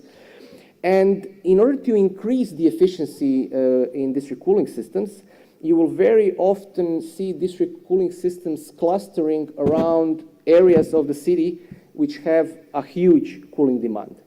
And it's not very unusual to have additional production units around the network and actually connecting these parts and clustering these parts into a single system. This is one example that Danfoss is doing. Danfoss is doing in Denmark. On the regards for fourth generation district heating systems or district cooling systems, one of the key components is actually the bidirectional energy exchange. And in order to be able to do that, we need something called BLTN or bidirectional low temperature networks. So heating and cooling consumers are basically connected to the same network. You have a warm pipe and you have a cold pipe. The temperature difference is around 10 degrees Celsius. Temperatures are close to the surrounding temperatures, let's say 5 to 30 degrees Celsius.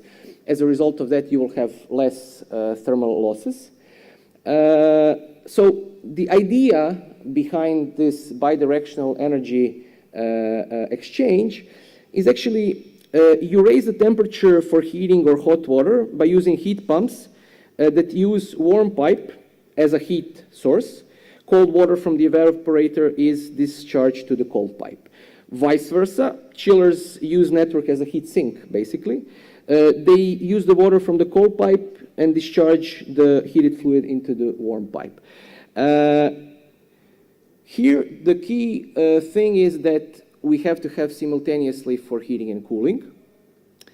And we are doing a whole different shift. We are switching from traditional system where we have a district cooling or district heating, where we have final users which are consumers. But in this case, the final users are actually becoming also producers, which means we are coming to the state where we have prosumers in the heating and cooling supply. Another important benefit of this type of systems is that it actually allows us to integrate very low temperature waste heat from urban heat sources. So waste heat from supermarket refrigerators, waste heat from electrical power substations, and so on and so forth. And since we're here on this slide, maybe one additional explanation from a terminology point of view. if you go into literature, very often you will find bidirectional energy exchange systems as 5th generation district heating and cooling systems. In the classification I showed from our colleagues from Aalborg, they are actually dividing the 4th generation district heating and cooling systems into 2 types. So the centralized 4th generation district cooling system, which means you have separate network infrastructure for district heating and separate network infrastructure for district cooling, or what they call it 4th generation district or decentralized 4th generation district cooling system, which basically uses one thermal network, which is quite close to the regimes of the district cooling network. And in this case, we usually are much more benefited if the cooling demand is higher than the heating demand. So just to clarify, I'm not going to give any kind of position on which terminology is better. I'm just saying that you will probably find different names in the literature if you go and do the research. One of the key thing and one of the biggest issue on efficiency of BLTN networks depends, as I said, on the simultaneity of cooling and heating demands. We call it DOC, or demand overlap coefficient. So it can be from DOC 0, which means there's no overlap, and it can go to DOC 1, which means there's an excellent overlap. What is important to stress out here, that higher demand overlap coefficient, the better the system COP will be. And if you look at the figure below, this R coefficient, I don't have a pointer, so unfortunately I can't point it out, but this R coefficient is actually the ratio or share of the R is the share between heating demand and cooling demand. So if you look at the upper green levels, those are COP and economic variables for 4th generation district heating system, which has a higher cooling demand than a heating demand. So this is a very important parameter when discussing this bidirectional energy exchange networks. Another important thing we need to mention when we talk about district cooling systems is their possibility on demand side management operations. So from peak clipping, valley filling, load shifting, strategic conservation, strategic load growth. It's important to stress out that this DSM management is not only part of the plant or district cooling plant, it's actually a part of a greater smart energy system concept, and this DSM or load management connects to all the subsystems connected to the district cooling network. There are numerous direct benefits, indirect benefits we can stress out. From different kind of financial benefits for the final consumers, the much wider market benefits in a way of lowering wholesale prices, increasing reliability, and various indirect benefits connected to less environment constraints, additional market development, and so on and so forth. When it comes to peak shaving, the main technology that we use in these systems would be some kind of cold thermal energy storage. So during summer, peaks in the electricity demand usually occur when the cooling load is quite big. The difference between heating and cooling is actually the cooling demand can vary more during the day. It can be quite dependent on the solar curve. So for this case, we actually use different kind of thermal storage options. There are some drawbacks when it comes to thermal storage options. So we have increased costs, and the costs in general can be quite high. You need some kind of dedicated space for this cooling or storage options. Thermal losses can be substantial, especially if you talk about long-term storages. And the design and connection planning can be quite significant.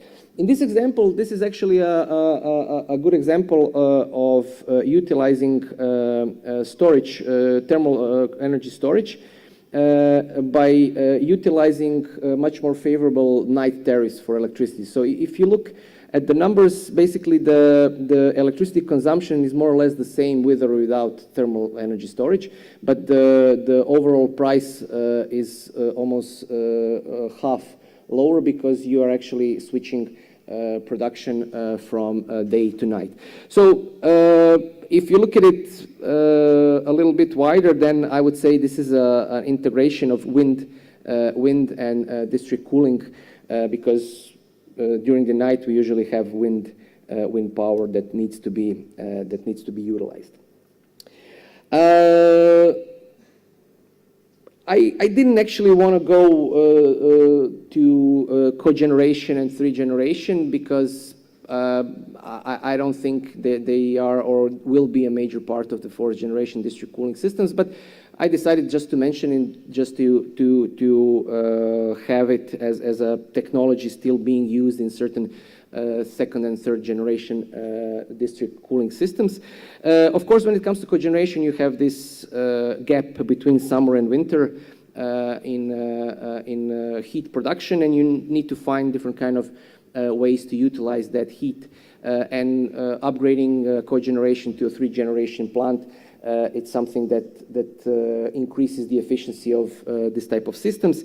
The fault of these systems, or the negative side of these systems, is usually in the cogeneration plants we use fossil fuels like fossil gas. But from renewable point of view, we can discuss for future cogeneration plants running on renewables from biomass, biogas, any kind of synthetic fuels and so on. So in order for cogeneration or three generation plants to be viable as a part of some future district heating and cooling systems, this step will probably be very much necessary. Well, I mean, when it comes to regulation, optimization of the system, in today's systems, in fourth generation district heating systems or district cooling systems, Internet of Things, AI are a major part of that. So you have different kind of IoT-enabled real-time monitoring, so temperature, flow rates, energy consumptions, and you can precisely control the chillers, you can precisely control the network, which increases the efficiency. You have different kind of enhanced peak shaving with AI, so different kind of AI algorithms can predict cooling demands and simultaneously do different kind of demand side management. Also, AI can do different kind of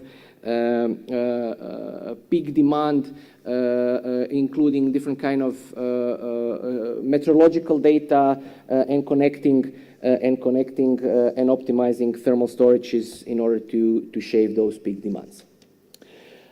EU is quite clear on the position of district cooling systems regarding their energy and environmental parameters, because European Union sees district cooling as a part of efficient district cooling and heating systems. One policy that I would mention here that will make a major change regarding district heating and cooling is the recast of Energy Efficiency Directive, where now EU countries will need to develop local heating and cooling plants, and all of them that are above 45,000 people. So it's going to be, I think, a new push towards more efficient cooling systems. Okay, let's look at some cool examples of district cooling systems around the world. There's a lot of them. We'll go through some of them, and I've chosen a few specific ones, each of them having some very specific added value that I wanted to discuss. So the first one is Stockholm district cooling system as a part of sustainable urban infrastructure. Probably one of the largest ice storage chill water systems. 400 buildings, around 250 kilometers of network. So integration with district heating. using cold supply from large heat pumps providing heat to district heating. Largest heat pumps actually use district heating and district cooling from purified wastewater. It's one of the biggest systems, around 220 megawatts, around seven big heat pumps. Here, the cold storage is actually a cavern, which is a very interesting technology. Paris is another interesting example, call network of Paris, around 700 customers. In the 10-year time, they will reach around 160 kilometers of network. Here, it's a combination of compression chillers and free cooling. They use River Seine for their free cooling purposes. And they have different kind of storage technologies, around 140 megawatt hours per day. In Paris, it's actually it's cool. They have a cold storage, ice storage, around 90 megawatt hours per day, and it's interesting how they operate it. They actually even fill the system and the storage during the week when there's not such a weekend, when there's not such a big need for the cooling energy. But actually, in this case they're using the network as a cooling storage, because the network is around 8,000 cubic meters, which also increases the efficiency of the system. Helsinki, also very interesting example. They're integrating free cooling. As I said, almost 6 months a year they're using free cooling, and it's around 1/3 of the all cooled energy. They have a lot of waste heat, so they use a lot of absorption chillers. They have waste heat from industry. They have waste heat from electricity producers, but they also integrate heat pumps which produce both for district heating and district cooling. In Helsinki, for instance, COP is around 5, which is a very good numbers. Basically, Helsinki produces 80% of the production, 80% of the produced cooled energy is actually produced from resource that would otherwise be wasted, which is a very sustainable way to run the system. Copenhagen is also a very interesting example. Seawater cooling as well. In winter, it's it's around 6 degrees Celsius. During summer, they use compression chillers. Here it's very important when we discuss district cooling system, as one of the key components is in what percentage do we have different types of customers or consumers. So for instance, in Copenhagen, around 50% of the consumers are actually, they need comfort cool. Around 40% are for process cooling, so industry, and then around 10% are for freezing cooling. Copenhagen is also a good example. I always give it because it's one of the best examples how advanced optimization strategies can increase the efficiency of the system. This is done by Danfoss. This is not a commercial, but it's an excellent example how it can bring benefits. In Copenhagen, COP is around 7. Of course, we can't talk about district cooling systems without mentioning Dubai. The largest system in the world, total capacity around 5.5 gigawatts, 88 cooling plants, almost 1,600 buildings. Extremely efficient system with most advanced operating and regulating tools, integrating PVs, thermal energy, reverse osmosis, and so on. But here I would stress out one other thing. Here it's very interesting how national policy can influence different kind of technology options and strategies.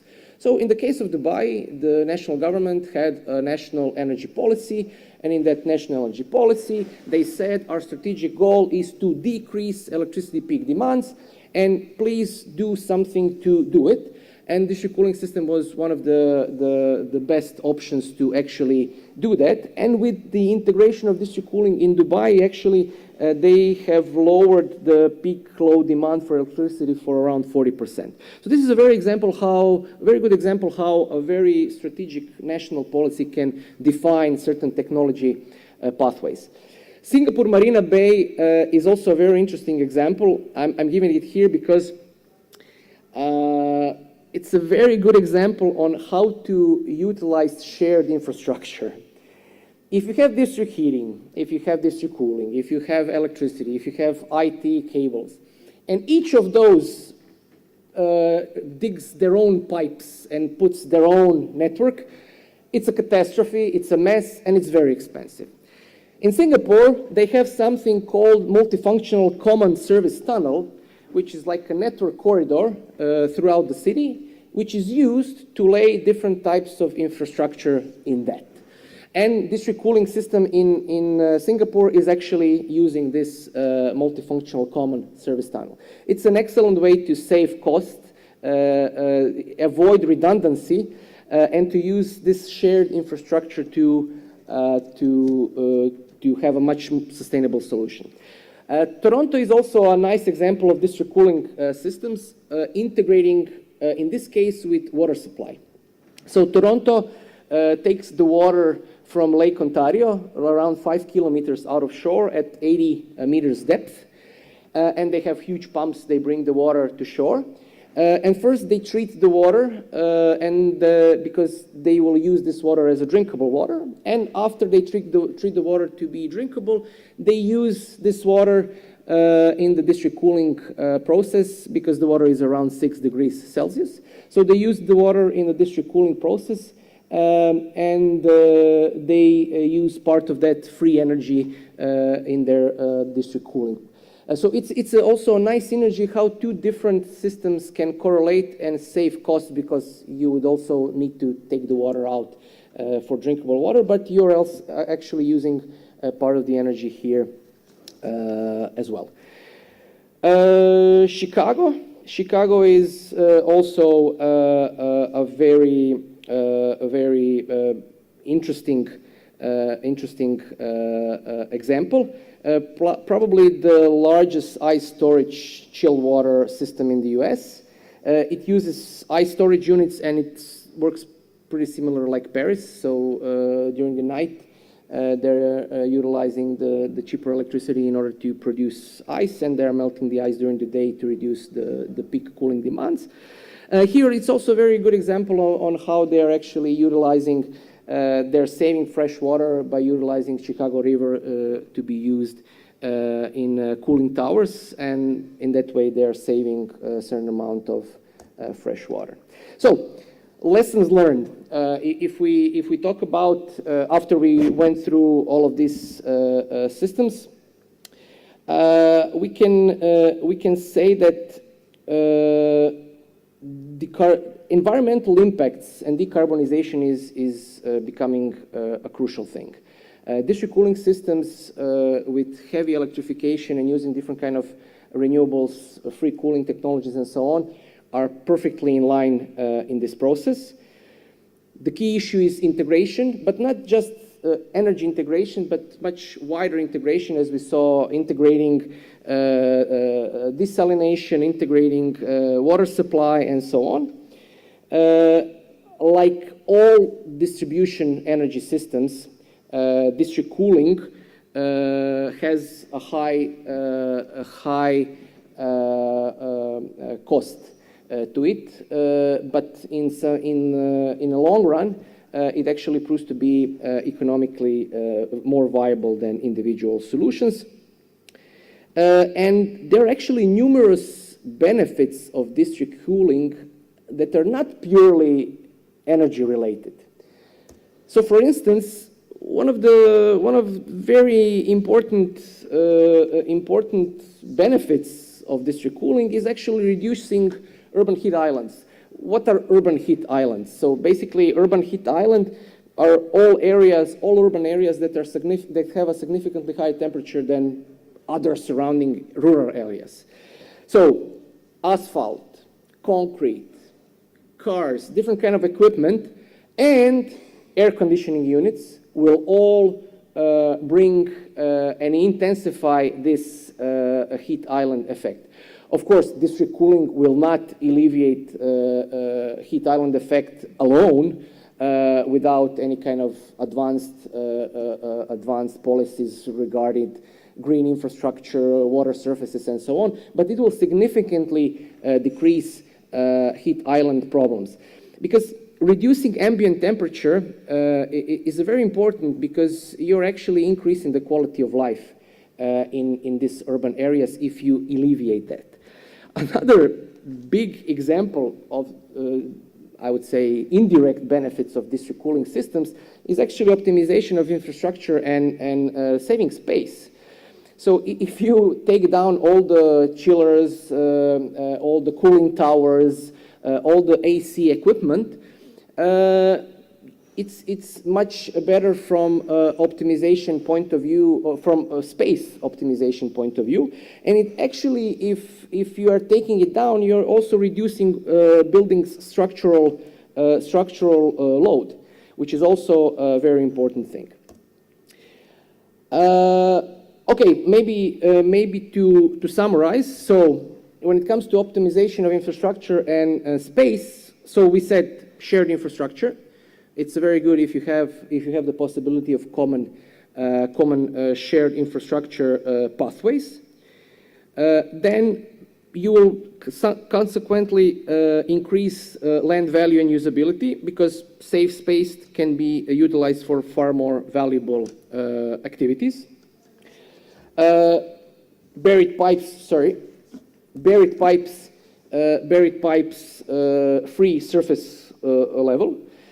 Without these constraints, actually, without these constraints passed by mechanical equipment related to air conditioning, architects and urban planners can gain more freedom in the designing visually appealing buildings, more sustainable urban spaces, and so on.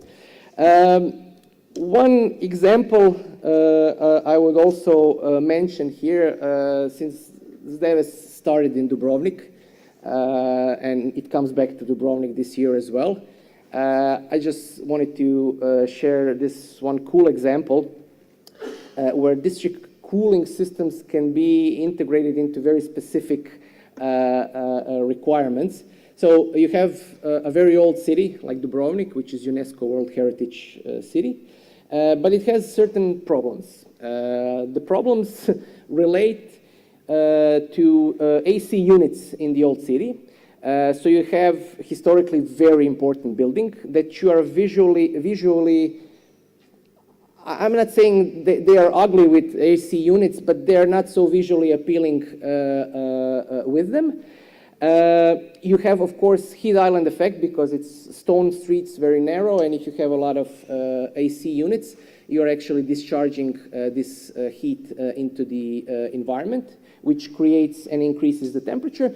And another issue, at least that I mind a lot, is the condensation and the condensate issue that is usually being discharged on the street, which makes the street slippery and so on. This type of old cities in Europe and Mediterranean, there are a lot of them. So for them, district cooling system is a very interesting and viable option. The city of Dubrovnik actually had a very nice feasibility study where they tried to construct the system for district cooling.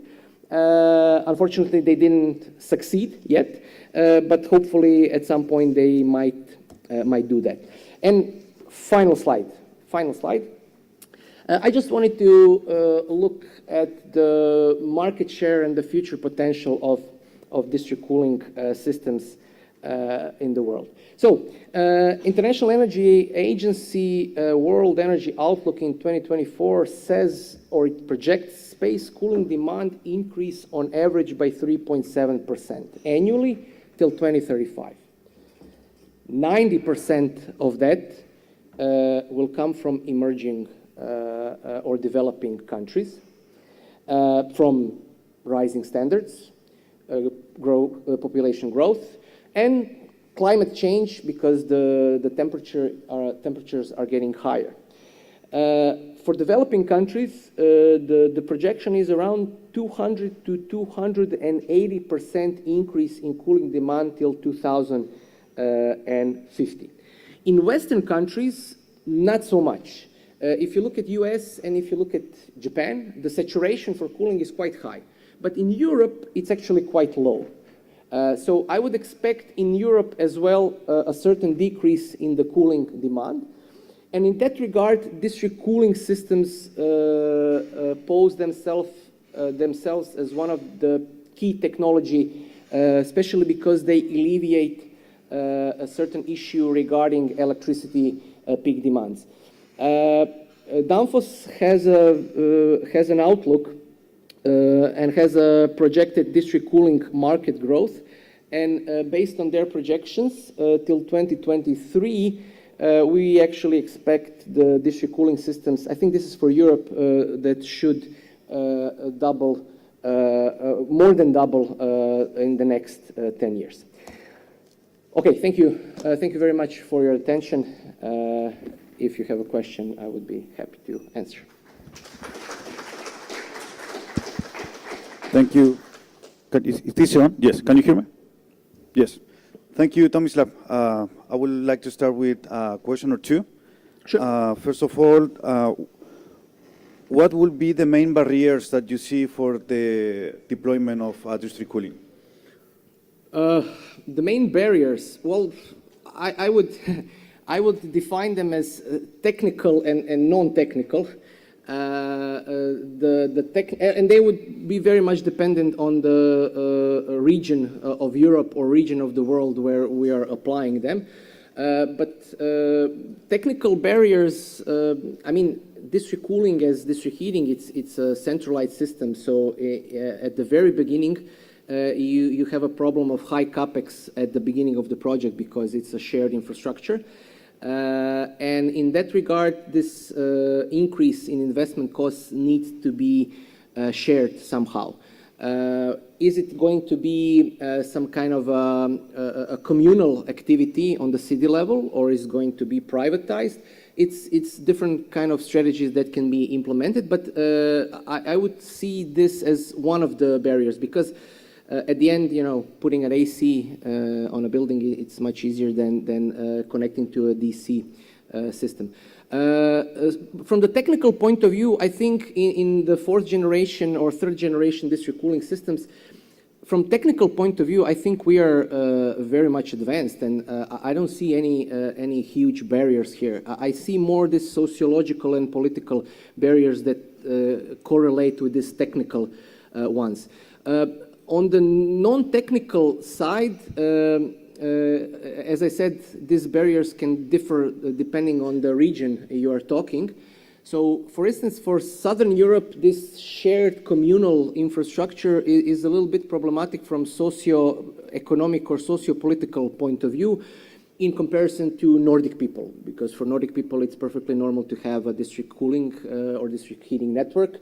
They are all okay with that, but on Southern European mind, this individualization is maybe more stressed out. So here you will need different kind of advanced policies, I would say, that could try to alleviate this socio-political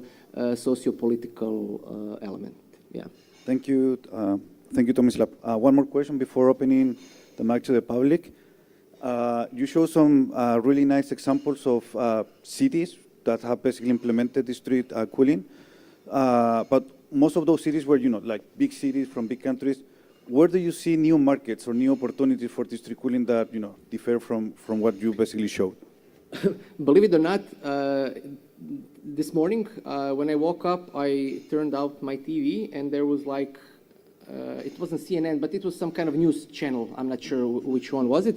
It was actually a report from India, and the report was on AC units in India, how they are treated as valuable, and how the dream of regular population is to actually have a AC.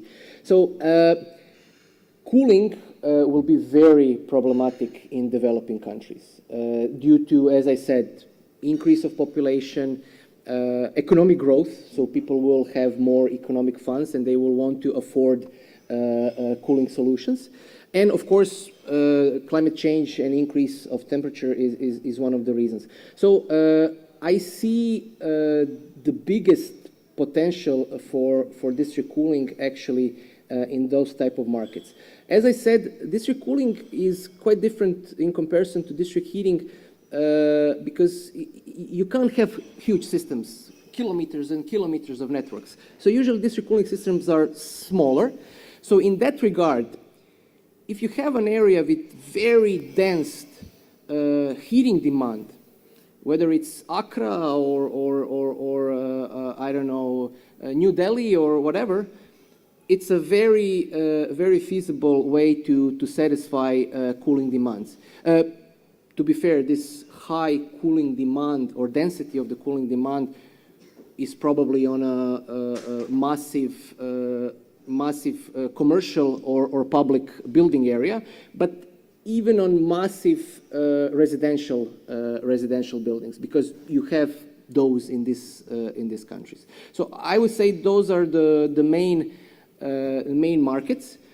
But I also see Europe as a potential market for district cooling, because as I said, Europe, in comparison to US and Japan, still has quite a low saturation for cooling.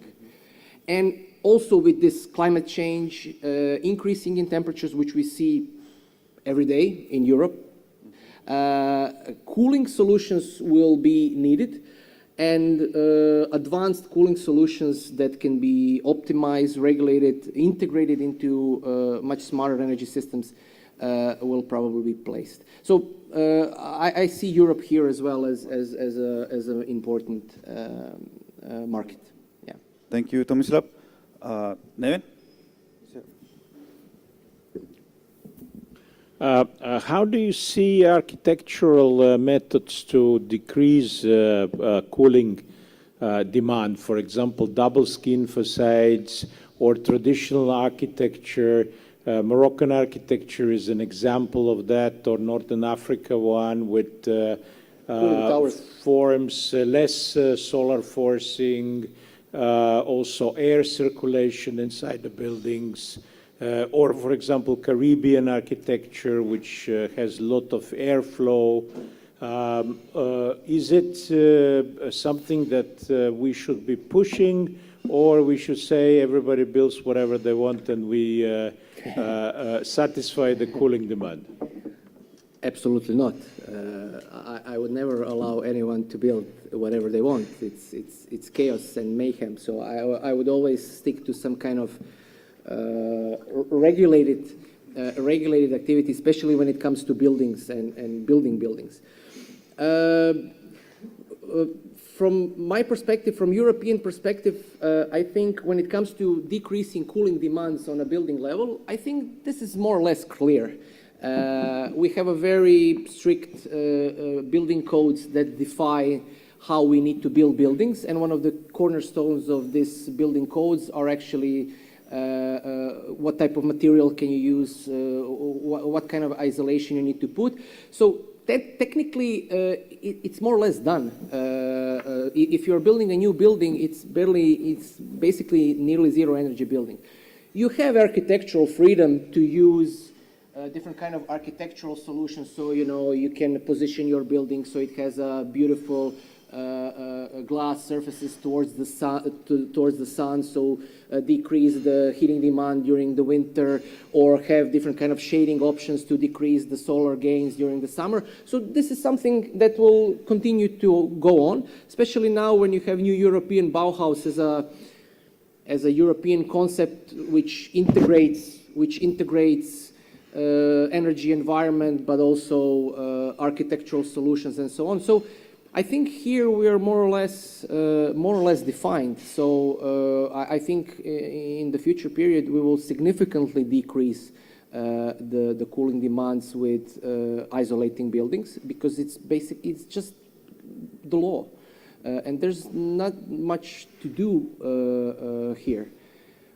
For other types of the world, for other regions of the world, well, I wouldn't say traditionalist, but I can appreciate traditional architecture. So I would definitely be in favor of utilizing local specificness in order to increase overall efficiency. So any kind of local specificness in the Arabic architecture, which allows circulation, cooling of the air, or so on, it's more than welcome, I would say. I would maybe even structure it in some kind of a building code in order to do it properly if people really want to do it. Because if you don't define such things in building codes and you leave people to interpret themselves on what traditional is or how can it be done, then you get a lot of problematic cases in real life. If I may, another question? Yes, please. We have time for one or two more questions. Okay. I was recently in a discussion with a researcher who told me that if you don't care about heat islands and aesthetics, and if you don't care about peak shaving and heat storage and things like that, but comparing local cooling with centralized cooling using air-to-air heat pumps, it's basically less efficient to have district cooling. And this is a position that is quite strongly entrenched in one of the biggest countries. Show me the research and the calculation, and then I can comment. Okay. But, if it's just, I didn't see it. I didn't see any kind of comparison. If you have COP3 at the central location and distribute it, then you have additional losses because you transport cold. Okay. Then you are having lower efficiencies. So you correctly mentioned all the advantages of district cooling, but if you're not going to use them, then you don't have them. But you are going to use them. Yeah, well, I was trying to persuade this colleague that this makes sense, but he's not seeing the variable cost of electricity as an issue. And Okay. Also aesthetical part and the heat island part. If you have a single electricity tariff, then yeah, I can imagine the benefits of a centralized system would not be so stressed out. But introduce me to the colleague. I would really like to discuss that. Can I have a question? Sagib? Yes. Thank you very much. Although it was a detailed and good presentation, but I have a question that what is the what is the major challenge that facing the modern cooling and heating system, like the cost, for example, the user control, sustainability? What you think and why? Well, I mean, there are numerous things you can stress out. I mean, we can talk about different kind of. One of the things in the cooling system in general is you're always trying to find refrigerants that have much less GWP potential in order to have the system more sustainable. So that's always a research question and a topic.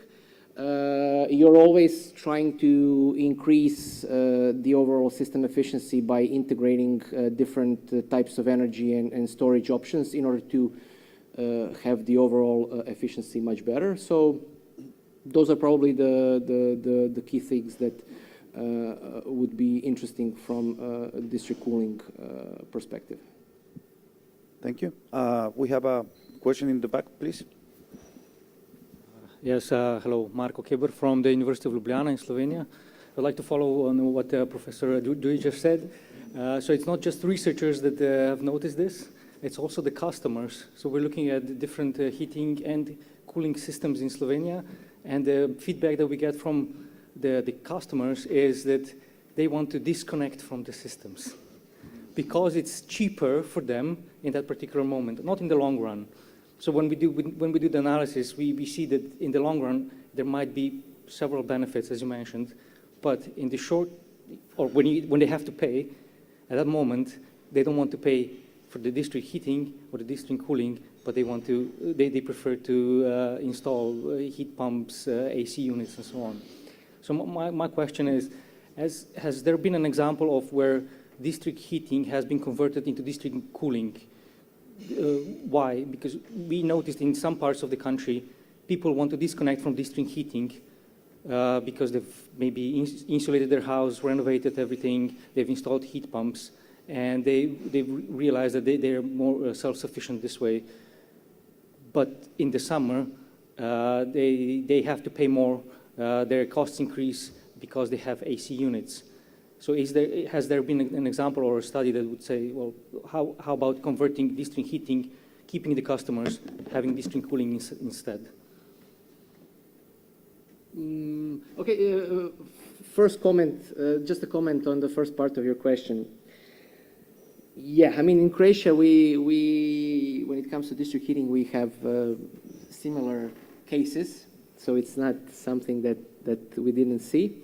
But in Croatia, or in general in Eastern Bloc, I mean, district heating systems in the last, especially in Croatia, in the last forever, basically, are actually systems that nobody wants in a way that, you know, the national utility company operates them, but they actually don't want to operate them. The city government doesn't actually want to have anything to do with them. So systematically, in the last decades, you're actually neglecting that systems. And in combination with the fact that customers didn't pay their actual consumption, but they were paying per square meter, killed any effort or any need for energy efficiency in those systems. So it's like in Croatia, when it comes to district heating, it's like historical legacy that is very problematic. And as a result of this historical legacy, the systems are not so efficient, quite old. They don't integrate different kind of advanced production or storage options like modern district heating systems in Germany, Austria, and so on. So we have this historical legacy problem, and it's very difficult to fix. They're trying to fix it. They're changing the system of payment to individualization of payment. They are integrating some storage technologies into district heating systems. They are renovating the networks and so on. So something is changing, but still we have these cases, as you mentioned, where people want to switch off. On the other issue, or on the other question you mentioned, to be honest, I don't remember a system that was district heating system and transferred to single district cooling system. I didn't find this, but there might be. I'm not saying they don't exist, but to be honest, I didn't find them. Thank you. Is there any other question? Go ahead, please. In the first row. Yes, maybe in Vienna they used district heating for cooling purposes, so it's not switching, but additionally, yeah, this could be. They are integrating district cooling with district heating. Yeah, but not switching, yeah. So you're right, yeah.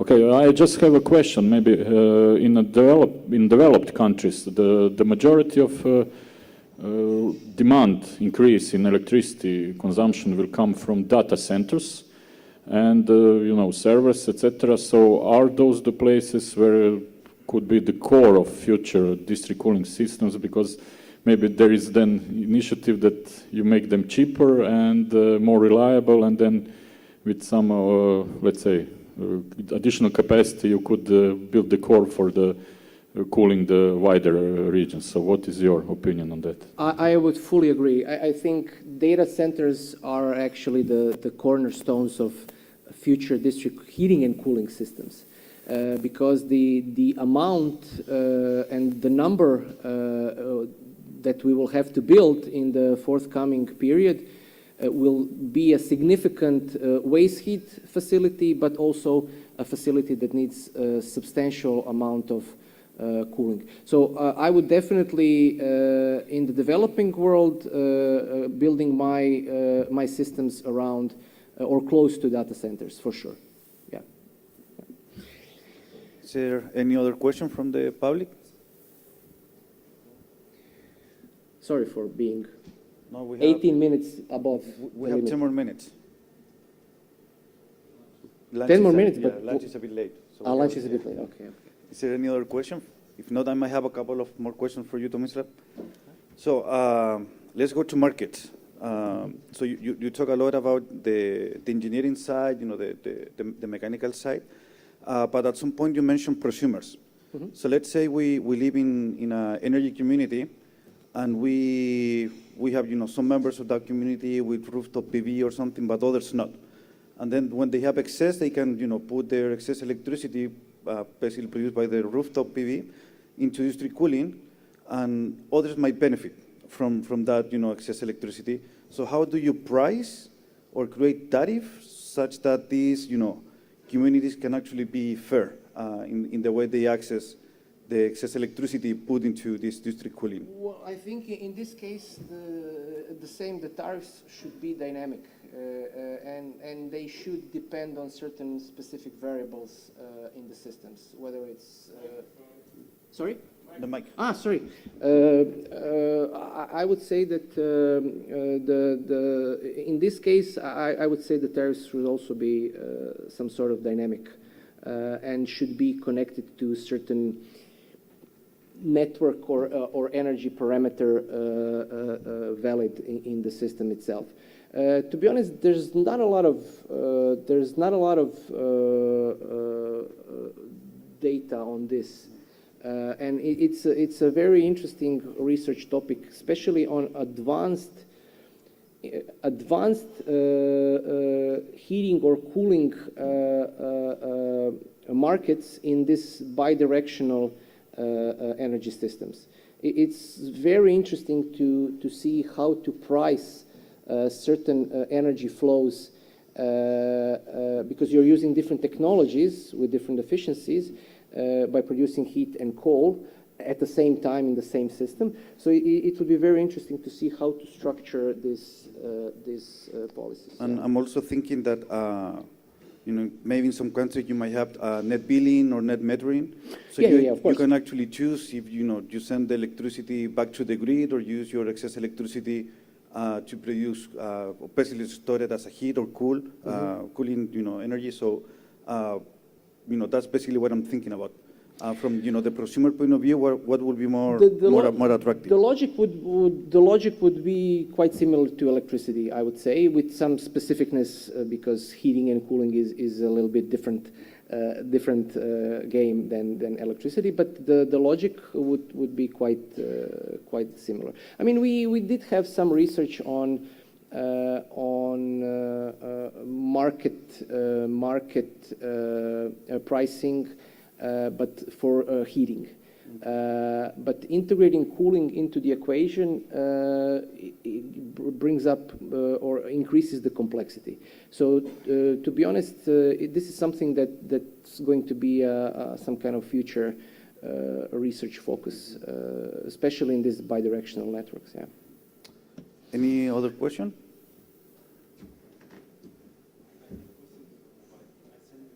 On WhatsApp?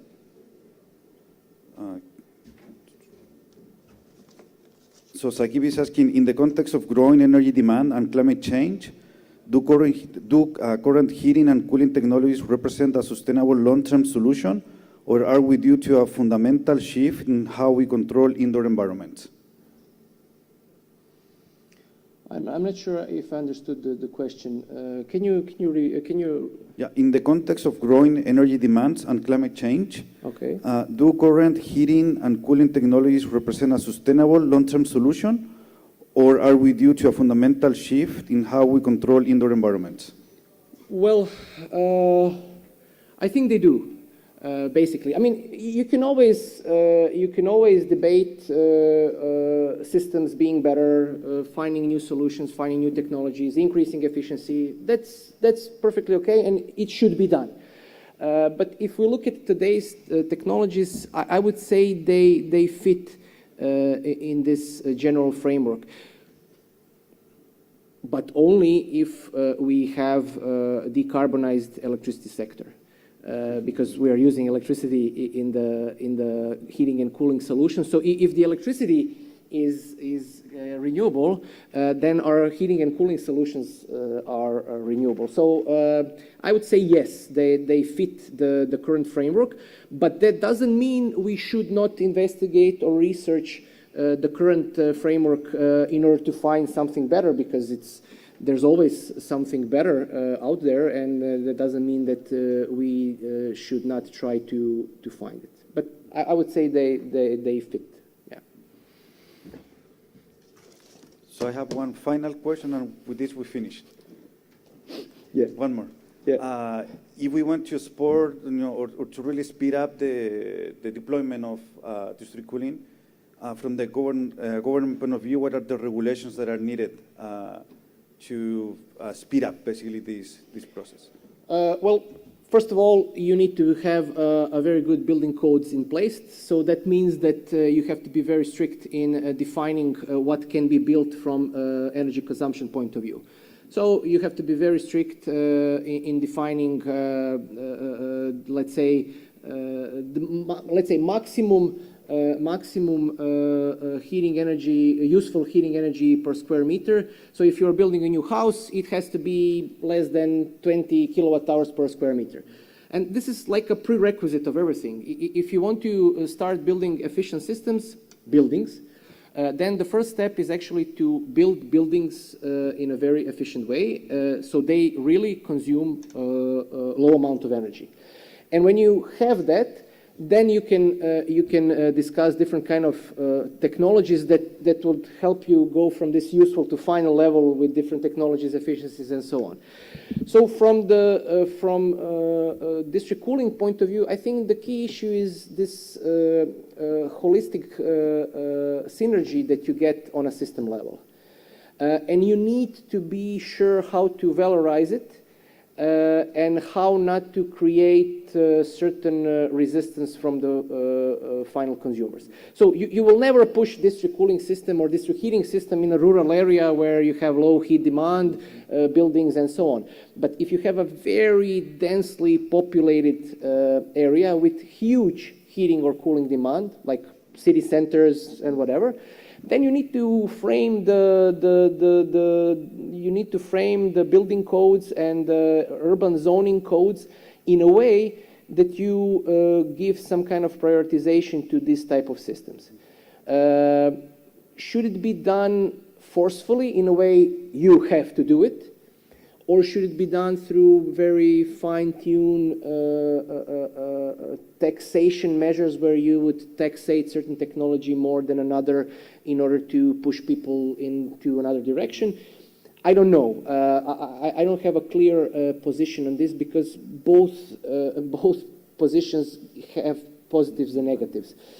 So I would say the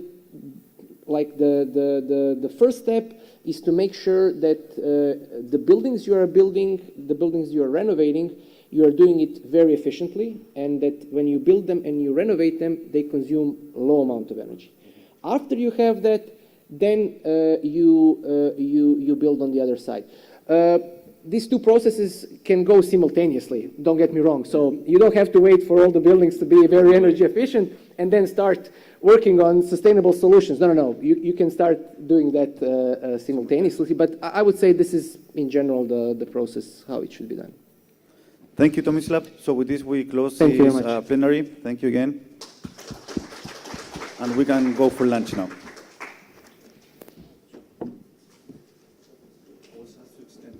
No, it's okay. I thought that it's already 12:20, and I'm like, why are we still talking? It's lunch, but then. Sorry. Fine, I'm fine. You have a few minutes. No, don't worry. I was okay with that.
1, 2.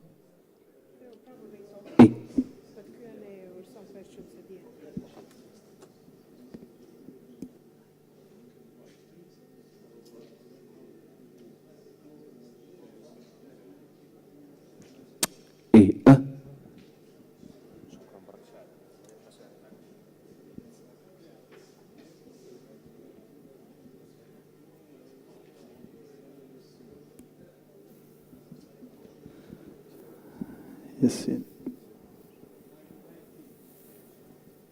Yasin is still having the last. Okay. Yeah. Okay. Who else? Still Ayubami is missing.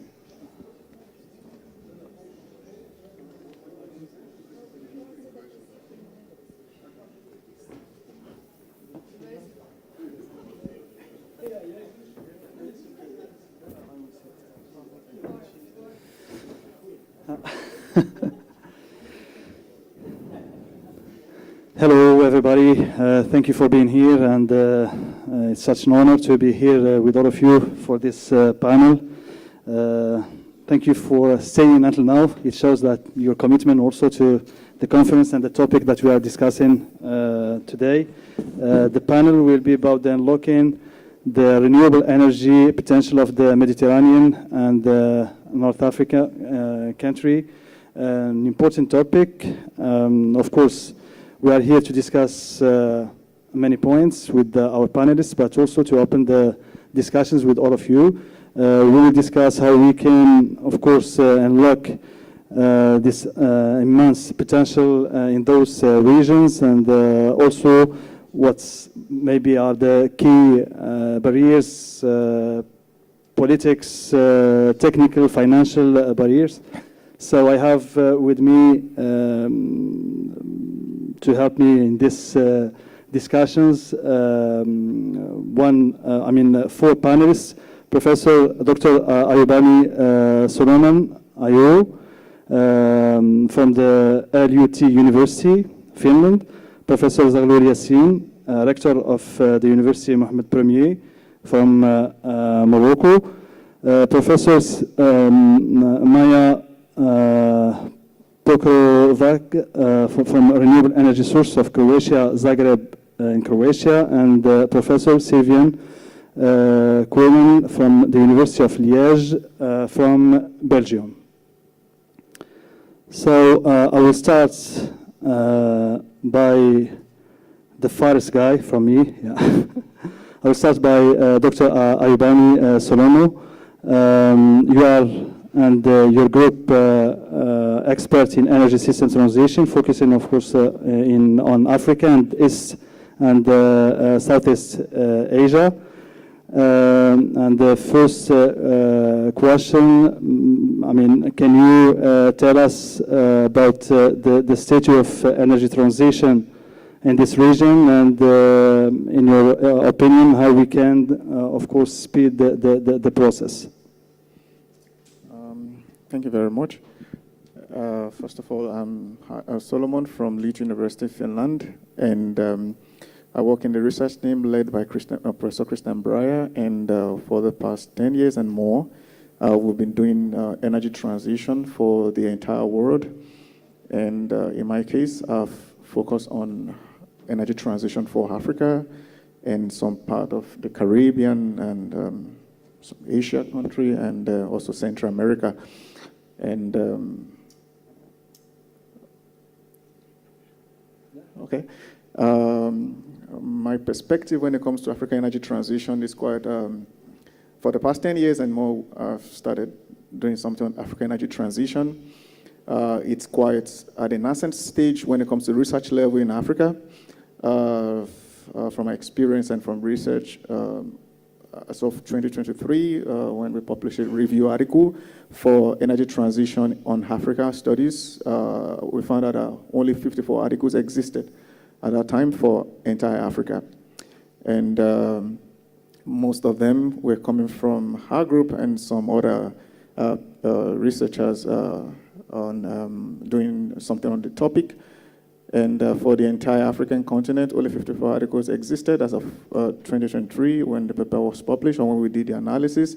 And as of then, there were more paper for Denmark compared to the entire several millions of Africa. So, which shows that the level of research is quite low at the moment, and more research collaborative effort will be needed between Africa and the European countries where we do most of the studies.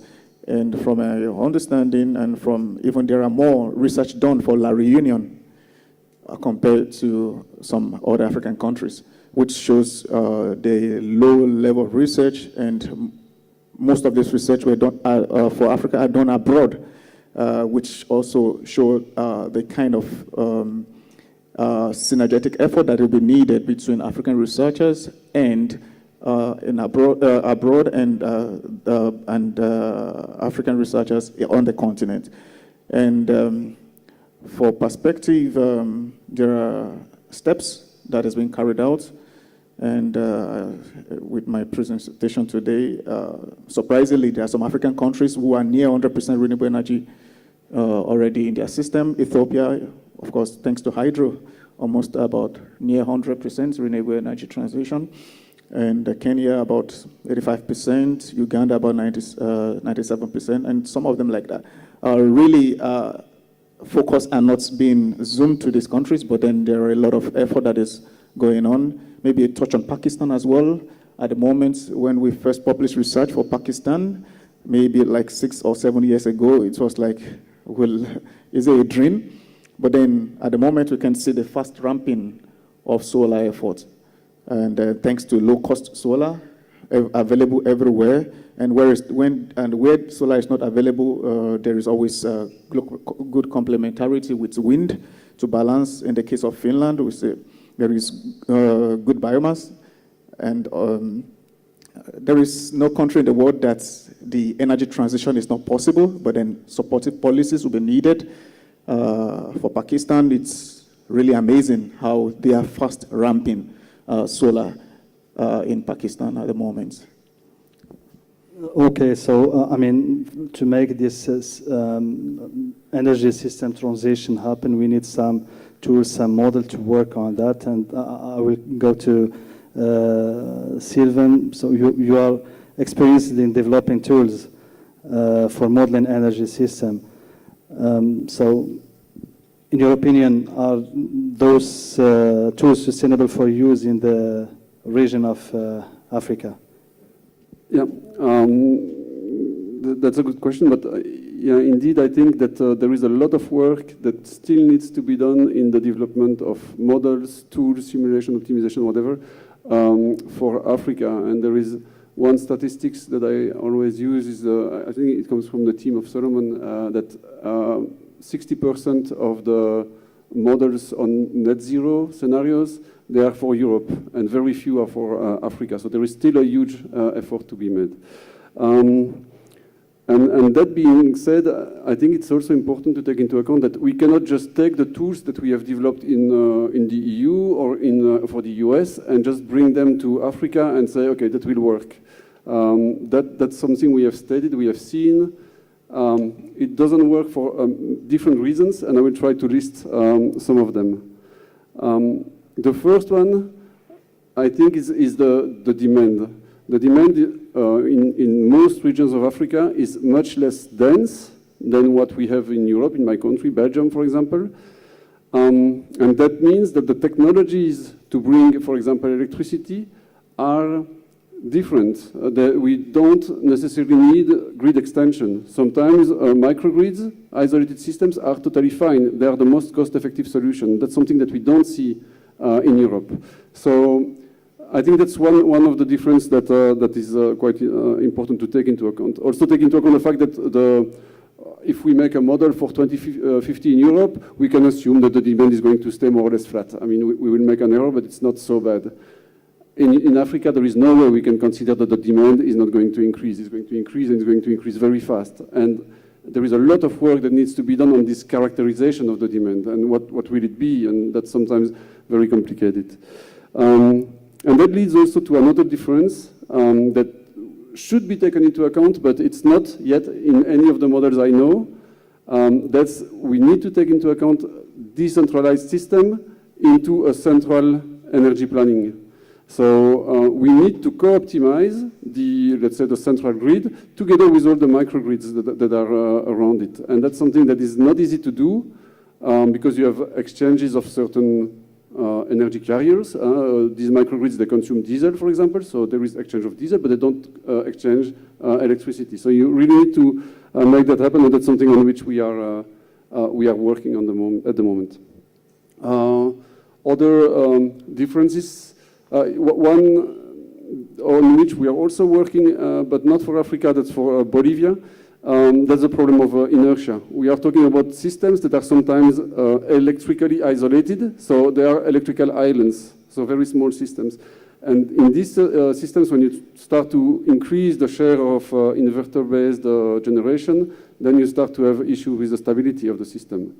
And so, yeah, that's also something we are trying to do. It's not easy because in terms of optimization, it's not easy to put this constraint, but what we see when we put a stability constraint in the model is that actually the dispatch is changing. We cannot dispatch 100% of the renewables. We have to leave some inertia, some rotating mass in the system. So that's why the optimization will always try to put some hydro or invest in batteries for synthetic inertia or things like that. So that's also something that I think is important to take into account. And then something that for which I don't have the solution, but I think one of the main challenges for the energy transition in Africa is access to capital. It's extremely expensive. Money is expensive, and it's a long process.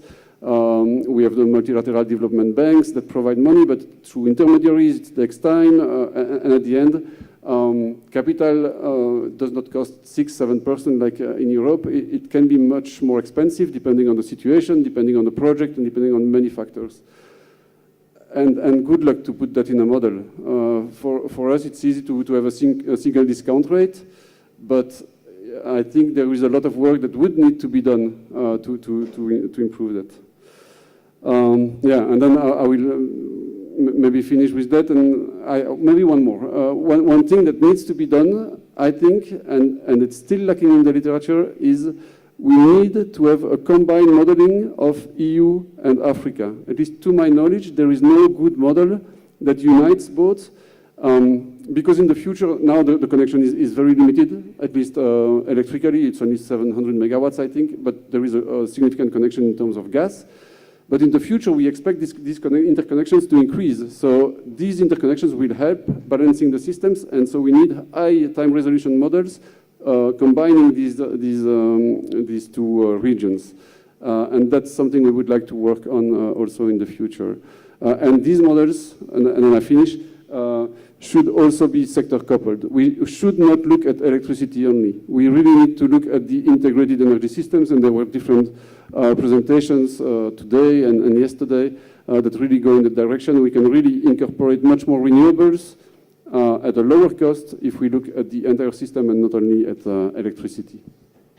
Thank you, Sylvain. I will start by what you finished. I mean, Maya, you are proposing an energy industry zone with 100% of renewable energy sources.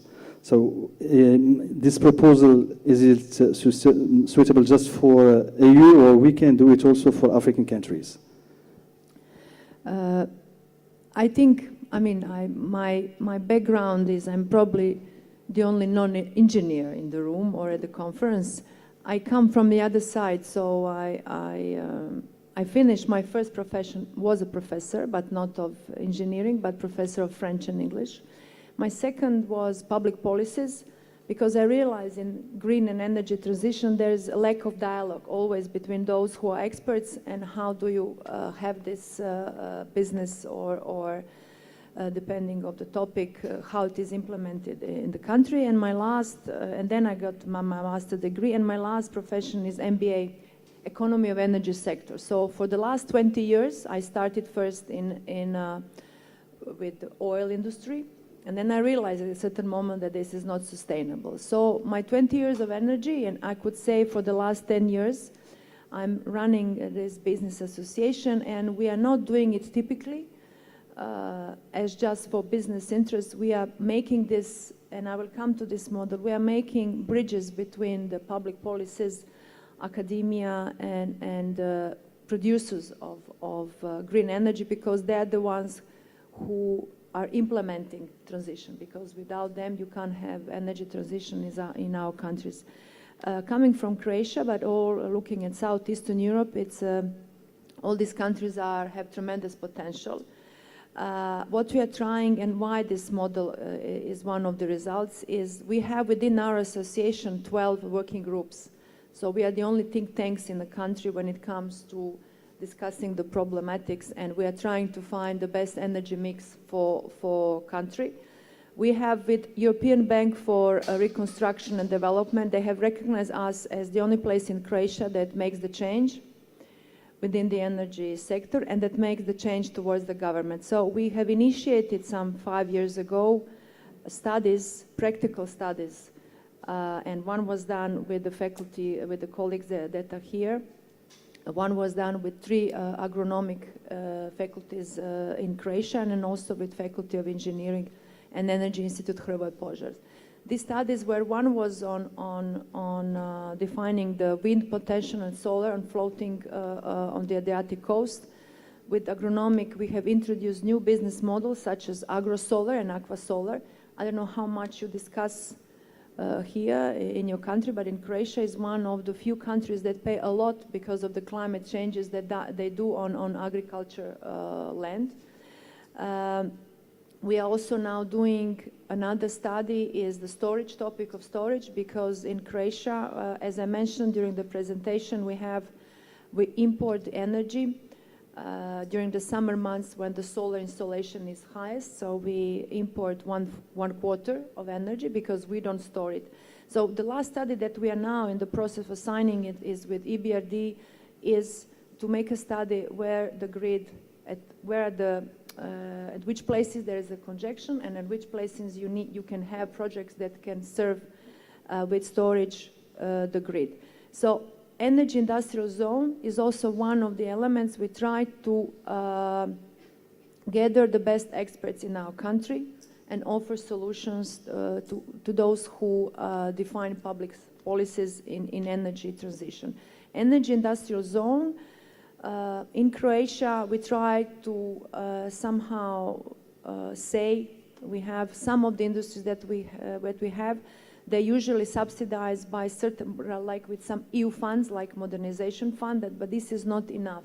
These are a little bit of more like one-off incentives, but it doesn't provide any of sustainable solutions. So this is energy industrial zones and energy communities is proposed as innovative, not only business model, but also citizens model or the local community model to foster these processes, because you have this model offers you to have a system that functions by itself, that functions as a place where you can have the producer and consumption, and the whole idea of the zone.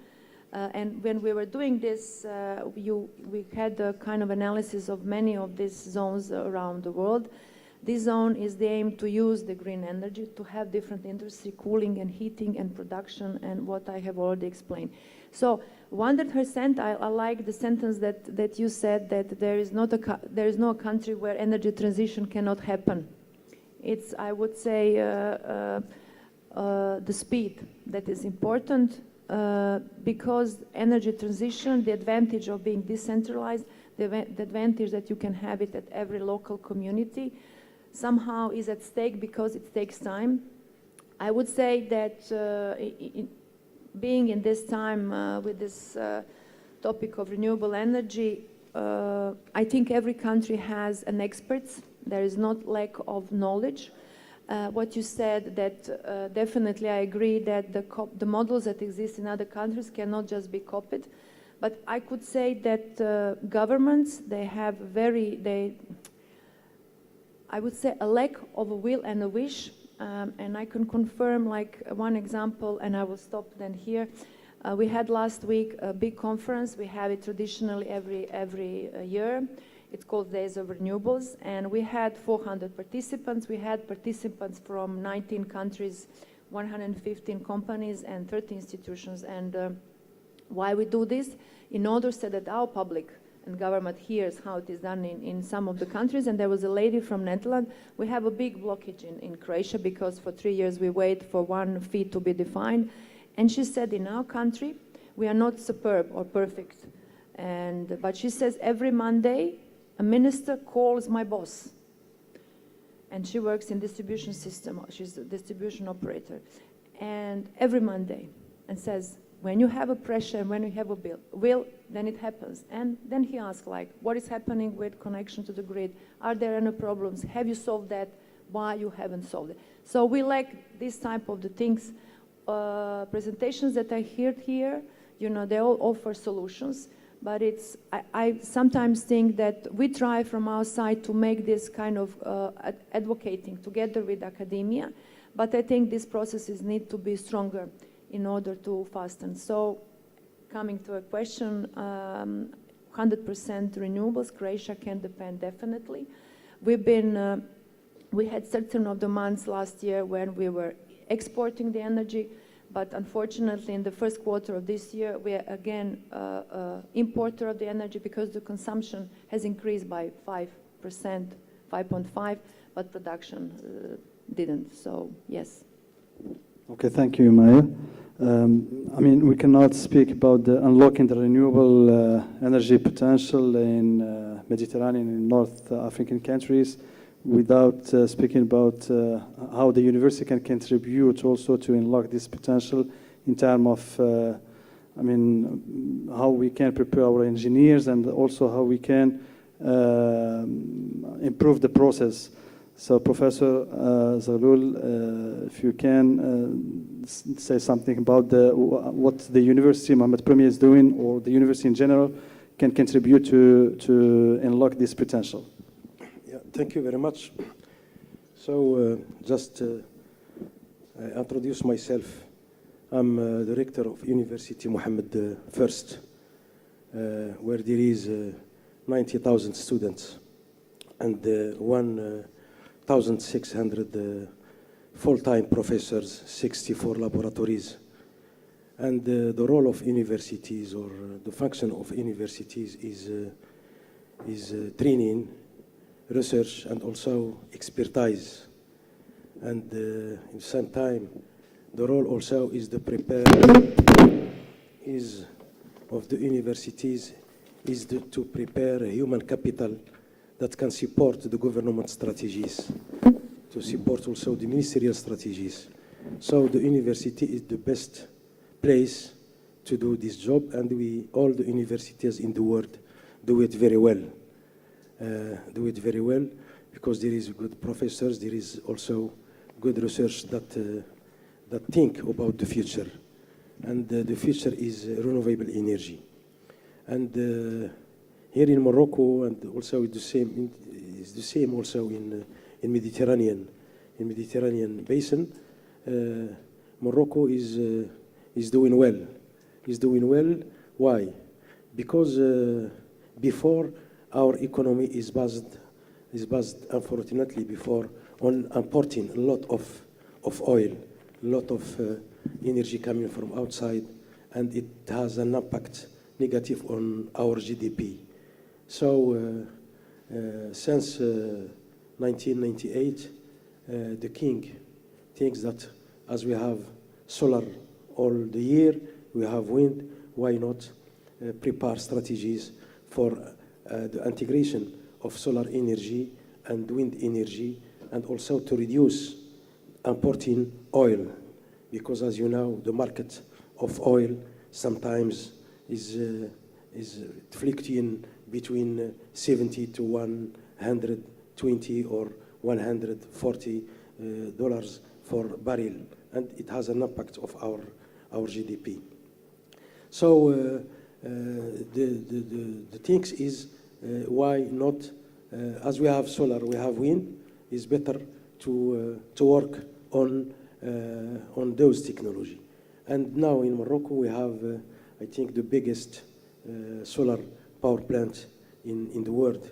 in Ouarzazate that produce more than 584 megawatt in Morocco. And now we have 30% of our of production of our electricity. It comes from solar and wind.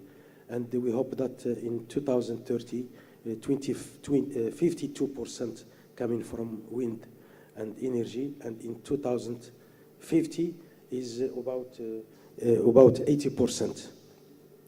So, and at the same time, it's new for Morocco also, it's to develop also green hydrogen. As we have solar energy, we have wind energy, why not to develop this sector? And this government now, they encourage all investors to come to Morocco for investing in green hydrogen, so as to respond to a big demand in the world that is between 14 and 30 terawatt-hour in 2030. So the university, I think that is better. Our university in the north of Mediterranean and the south of Mediterranean took up a lot. Why? Because we have the same problem. We have the same challenges. As you remember, what happened in Spain 1 month before, where all the system of energy is collapsed. There is no electricity in Spain for 1 day, for 10 hours, or I don't remember. But who helped Spain to establish their electricity? Morocco and France. For the south of Spain, the electricity is coming from France, and for the south of the Spain is Morocco, who give electricity to Spain. That is a very good example of collaboration between countries, between the north and the south. So for the south of for Africa is better that the collaboration will develop it. And the best way to develop cooperation is through the universities, through the academic, through the researcher, because it's those places where there is the young people and where there is the future decision maker. So more cooperation between universities is better. As I said, we have the same challenges: climate change. We have the same challenges: energy, and the phenomena that tell us is now we have to collaborate is COVID. As you remember, when COVID was here, all the countries was closed, if you remember. But we wait for one solution, and solution coming from some countries. So, and at that time we shared many data about what happened in this country and this country. So I think that COVID is a good example, show us that it's better to collaborate, it's better to cooperate. And the cooperation is better to start by universities, by academic things, because when the academic is inside, there is no politics, there is only research, there is only one problem that all universities have to find solution. So I think for our university and all Morocco, we have many cooperation with universities in the south, and especially in renewable energy, because as you know, it's sunny basin, you know, and all what is happened here in the north of Africa, it has an impact on the south of in the north of Mediterranean Sea and vice versa. So the cooperation is better, and also we had a very good cooperation with Croatian University. In teaching, in giving some conferences, so thanks to Neven, thanks to Goran, Tomislav, and other researchers from University Zagreb, that we invite them sometimes in many European projects, and they give courses, they share their experiences with our young researcher. And here we have some where is Habon Hassan, that can also share his experiences of sharing information, sharing knowledge, sharing all that. So thank you. That's yeah. Thank you, Professor. So that was the first round of not questions but discussions to have an idea about the topic, but we still have other points to discuss. And of course, if someone else from the public wants also to interact, we can also listen to them. I have another point to discuss, if you want, for Professor Dr. Ayubami. So when we are talking about this energy transition, are we talking all the time about energy production, or like what we saw in the lectures, also energy conversion and energy efficiency can be also an option? Yep, I think the energy transition will be inclusive of everything.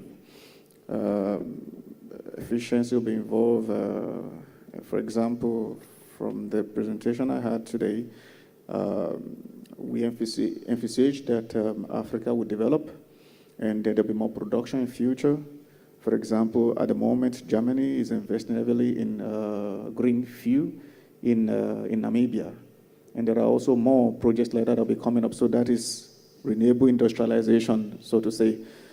So there will be conversion. Efficiency will be there, but I think everything will happen in phases and sometimes work together.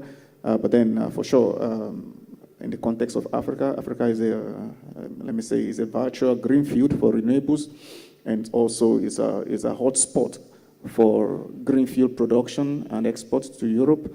And a lot of studies have been done for Morocco, for example, on how green fuel can be exported from from the north of Africa. And there is also still lacking this research for sub-Saharan, where there's also huge potential. Now in Mauritania, there are some discussion as well for green fuel. This is already industrialization already. And I think there will be more. It also will solve some social problem as well for us in Africa. People traveling maybe in mass through the desert would have some jobs to do in green fuel production. And every phase of the green production process, there are jobs at every phases of the green production or green free production, something like that. So I think there is huge potential in Africa for green industrialization. We have the resource. Land is not a problem. Resources is not a problem. But then there will be need for also right policy and implementation on how to expand this industrialization with well-guided policy that we don't bastardize it. So I think there is huge potential for us in Africa in green fuels, and there are already ongoing projects, as I've mentioned, in Namibia, in Mauritania. There are a lot of countries signing green deal, hydrogen production deal like that. So, and I think, as I've said before, heavy research is being done for green fuel production, mostly in north of Africa. It can be exported. Of course, closeness to market matters as well, because the northern African market is really close to Europe, and for the transportation of this green fuel, it's maybe a shorter distance compared to this sub-Saharan Africa. So this comes also to the matter of, let's say, for example, green hydrogen. Produced in some part of sub-Saharan Africa. Will it be a good business case? Should it be turned to something like ammonia, methanol, fertilizers to be transported out of sub-Saharan Africa? So I think a lot is done in North Africa. Huge potential is there. Also, I think we should also take a look at also sub-Saharan Africa, where there are also good potential as well. I think I'll rest my case for now. Okay, so from green hydrogen that we are seeing everywhere and listening everywhere, and I would like to go to artificial intelligence also, that we are integrating in every field. So Steven, how we can it be helpful to unlock this potential of renewables in Mediterranean area and African countries? Yeah. Before answering this question, I'd like to rebound on what has been said before. So this strategy, which I think is nice, but this hydrogen and green fuel strategy that could be developed in North Africa and in many other countries, I'm a bit more skeptical maybe on this, because I think it's quite, if I was Morocco, I think it would be a risky strategy, and we see it already in Europe. In Europe, I don't know if you know these hype cycles. There are hype cycles for different technologies, and we are, let's say, on the down slope of the hype cycle on hydrogen. Now people are realizing in Europe that it's not so easy to produce it, it's very expensive and so on, and you see the interest for hydrogen going down. Of course, it's going to go up again, and maybe we will reach a kind of steady state where we are much more realistic about it. Basing an energy transition strategy only on green fuels and hydrogen, I think it's a very risky strategy. And also because of the timing. Hydrogen is maybe not very needed now. It will be needed at the end of the energy transition when we need to decarbonize the hard-to-abate sectors. But right now, in 2030, I would be a bit more cautious about it. What I think is the no-regret solution is this idea of leapfrogging that has also been mentioned in a few presentations before. So the idea of leapfrogging is the idea of going from a, let's say, basic archaic energy system to a modern energy system without passing through all the steps that we in Europe or in the US went through. So coal power plants, gas power plants, and so on. So directly going to this very electrified system based on renewables, which is also much more efficient. Electrical transportation is much more efficient than fossil fuel-based transportation, for example. So for me, this is really the no-regret solution, and this should be the priority in the energy transition. It's also the lowest cost solution. Now, because there was a question. So about artificial intelligence, I'm not a specialist. I know there is a panel on Friday, I think. What I think is that I'm quite sure it will be used. It will pick up in Europe, also in Africa. And I don't know how it will be used, and I don't know how we can use it to improve the energy transition. I have no idea. But what I know is that it should be used in a very efficient way. And efficient for data centers means that you need to find the right location where there is a lot of free energy. And Africa, of course, is one of these things. So if we can do that, and if we can make them flexible on top of that, so if we can do the calculations when there is a lot of sun, for example, then I think it's a winning solution and participate to this leapfrogging that I was talking about just before. Okay. Maya, from your experience, you worked for the Ministry of Entrepreneurship and Economy, how we can increase technology and knowledge transfer necessary for speeding this renewables?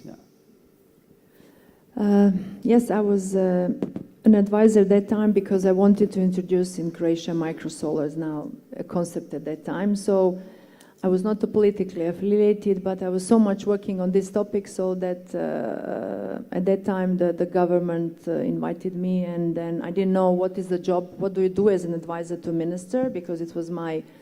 But as I was always working on this side, criticizing the governments for many years, and then I said to myself, have a gut and come to another side and be faced, so to work in a public policy and to learn from that. I can say it was one of my best periods of life because I learned, and I was very honored because every day when I would enter, I felt and realized this is the place where you can make the change. So for a year and a half, I really learned how these processes can be done and how they can speed up. So and now I learned, and now I can implement a lot of these things, because if you work with the government, if you haven't worked a day in the government, you don't know well how to address this topic. So technology-wise, and I think in Croatia we are lacking this, especially when we talk about the grid and flexibility of the grid. Many of the smart solutions we don't have. I remember we would often be faced in Croatia with saying that wind and solar, they are not, how do we say it in English, volatile, like intermittent into the grid. And then I remember I organized at that time, some 6 or 7 years ago, we took our transmission operator a study tour to Spain, where they would show us how they balance the grid, they balance the wind energy with wind energy. So we are far away from using any of, we could improve a lot, because type of these smart solutions in digital way, how to manage the grid, we do not implement. This shows also the fact that we are the ones to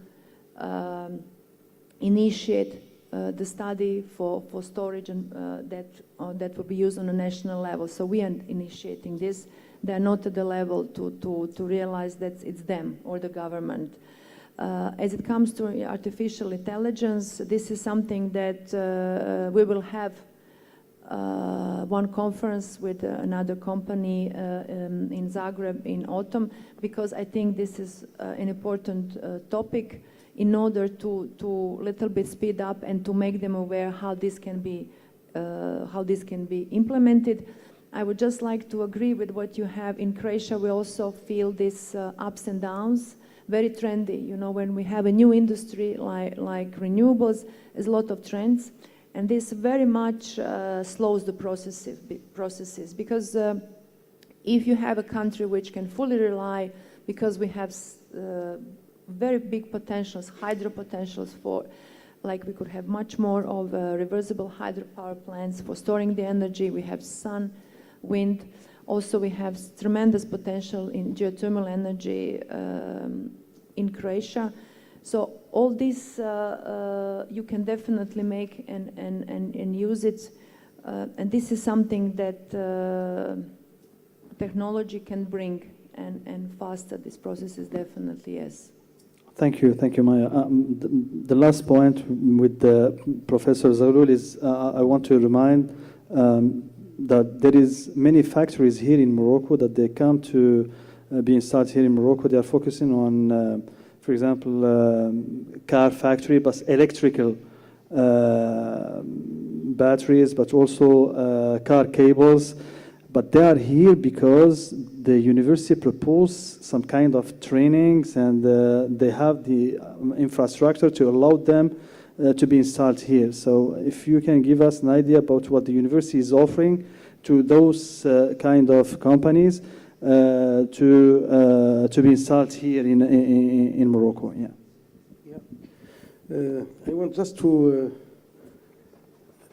give an idea about car industries in Morocco. Now Morocco produce each year about 340,000 cars by year. It means that one car by 10 minutes or less that export in Africa and also in Europe. And a lot of companies now from car industries are focusing their industry here in Morocco. So I have many places for car industries, and all the ecosystem is developed in Tangier, in Kenitra, and now Oujda region want also to have its part on all what is linked to car industries. And now we have two companies, the two biggest companies of car industries that are in Oujda. One is American, Aptiv that is known in the world, and the second is Freshman, is German companies, and other is coming. And also we have here in Nador we have the biggest companies that it's China's one. The biggest is now producing the palm of Aeolian turbine. The biggest Chinese is the biggest investment, about $340 million that in Nador, and they started producing the palm of Aeolian to export them to Europe and to United States. As you know, Morocco is signing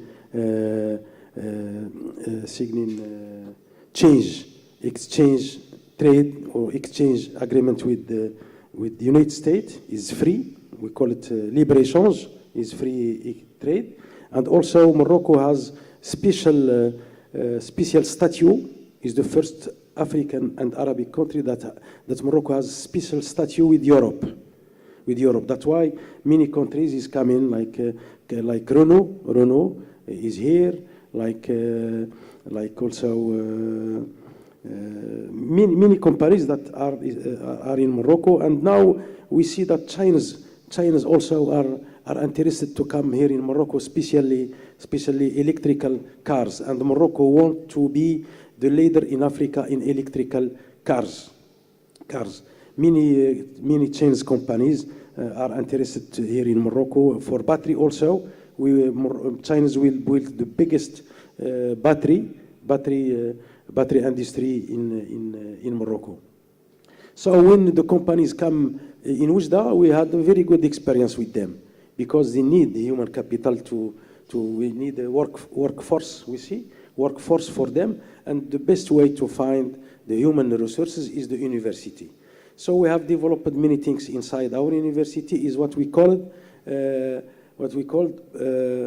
program spécifié à la carte, formation à la carte.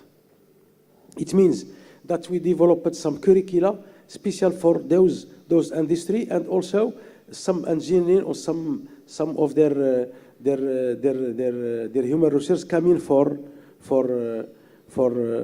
giving courses, lectures. All is free. It means our university participate by free without any money, nothing. We give them equipment that we have, and because we have some equipment that we bought also we bought many equipment that responds to some industries in the region, and the regional council gave us also money to buy equipment that can give some qui peut répondre, that responds to their besoins, their needs, and to their needs, to the needs of those companies. So we have bought a lot of equipment that cost a lot of millions of dollars, so as to prepare this human research because our problem here in Morocco is the unemployment, the rate of unemployment in Morocco is about 13%. In our region is about 20% in our region, and now the university is playing this. Il joue son rôle. The university take also the responsibility. Its responsibility. So we adapted our curricula to the needs of the companies that are interested to be in the region, and also we adapted our curricula to the needs of the region in many things, in renewable energy, in agriculture, in engineering, in EI, in many things. We adapted. And the government, not the government, but the regional council gave us money to support the university to prepare human resources for the companies that want to come to the region. Is okay? Perfect. Yeah, Perfect. Thank you. That's what I want to, yeah. I mean, okay, if someone else want to add something, I think Nevin, he want to add something. Well, I would like to start with the question to Dr. Oyewo. It looks like solar revolution has started in Africa. We are seeing significant growth of PV panels being imported and installed. And soon what will happen are the problems with the grid, what Sylvain mentioned, because you have to run the system in a different way. Do you think that local African countries have enough knowledge to respond to this? We have seen in the change of the way grid was run in a best way, expecting that ancillary services come from far away and not improving them locally. For that, you need knowledge, and things are going to develop very fast. Do we have enough energy planning, energy system managing knowledge in Africa? I think in that case there is gap, and I think this is one of the things we've been trying to address with research in the past and until now. There is lack of expertise, and one good thing about solarization is the faster ramping. Anyway, it's a plus on one side that we can, for the huge supply gap, we can fast ramp with PV battery and no need for grid connection. That worked very fine with solar home system in Kenya, in Tanzania, and some other part, which is really, really amazing. And the business model was pay as you go. It was really good. And when it comes to grid integration, first of all, when we address the off-grid part, then gradually we grow into the energy transition into grid injection. And I think it will take a lot of expertise. Grid is weak, no doubt, and that will really need a lot of expertise, a lot of investment in grid infrastructure. When you have the resource, it's like you can see, but you are closing your eyes. You have the opportunities, but then you are not trying to improve the grid. And I think at that point, there will be a lot of expertise to be trained, and then more research will be needed. Some of our energy plants will have to be revamped. South Africa was doing excellently well with their energy gazettes that they bring up, and they systematically integrate renewables into the system. For Africa, I think the transition, it's a green field for energy transition, no doubt, not like Europe, where there'll be decommissioning and then there'll be building of new renewables, but for Africa to be from the onset. And the good thing is that for the sub-Saharan Africa, it will be more like off-grid and energizing the off-grid with solar. But to the main grid, I think there we'll have a lot of serious questions. We need expertise, we need more research, we need more understanding, we need to revamp some energy roadmap to clearly show that this is the way forward. Let's address this issue right now. So I think in that case, if developing countries are, where there is huge shares of renewables in the system and they haven't collapsed, how much more the weak grid? So it's a challenge, but we have solution. There's no technological problem, but now it's political will and investment into African grid, or especially into sub-Saharan African grid. So I think that we need more efforts, more expertise to be trained, both engineer in the field, and also university has to give timely research understanding of what is going on in the market and in the world at large, I think. Yeah, that's a question for Professor Yassin. Universities will have to provide new type of engineers that understand these new issues. But universities, in my own experience, European one, Eastern European one, are very slow to provide that. And I guess African universities will not be much more agile. So is anything happening on that in your university? Yeah, I think that not only in our university, but in all Africa, the university now has to adapt its curricula to the future. And the future is the AI, and as you know, AI is everywhere now. Is in renewable energy, is in agriculture, is in education, is everywhere.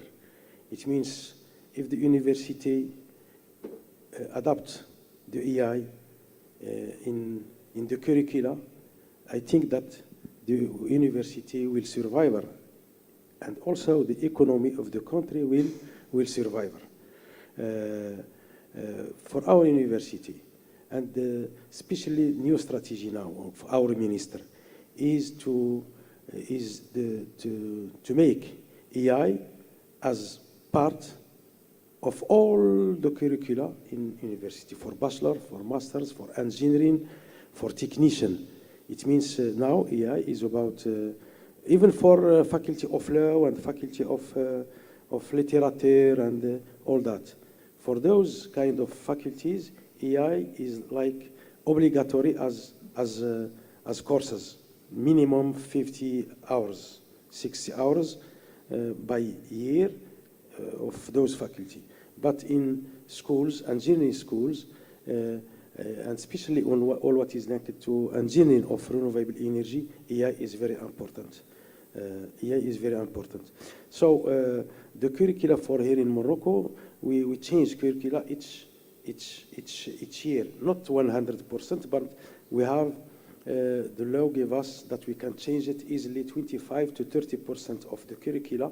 We can change it each year. We can change 30% without asking the ministry. It means inside the university, we think that tomorrow we have to. But for that, you need to have professors which are in contact with new knowledge, which is not necessarily true unless you force them to publish papers and get kicked by reviewers.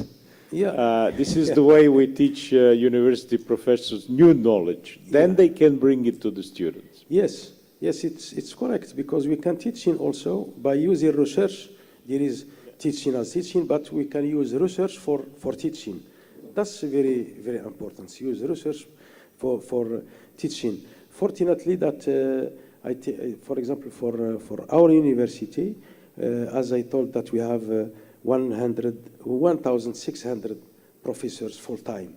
Their job is 50% teaching and 50%. That's our salary of professors. 50% for teaching, and 50% of our salary is doing research, and also the progress of professors in their career from assistant professor to full professor is the research. If you have good people, you can pass easily to full professor or to grow in your career. So even that sometimes we haven't money to give to do some laboratories for doing research. The professor has doing a lot of effort for doing research by searching other companies or other partners in Europe to do research. Without research, the professor cannot progress here in university. So I think that research is very interesting, very important to learn by research, by result of research, and that this conference is also part of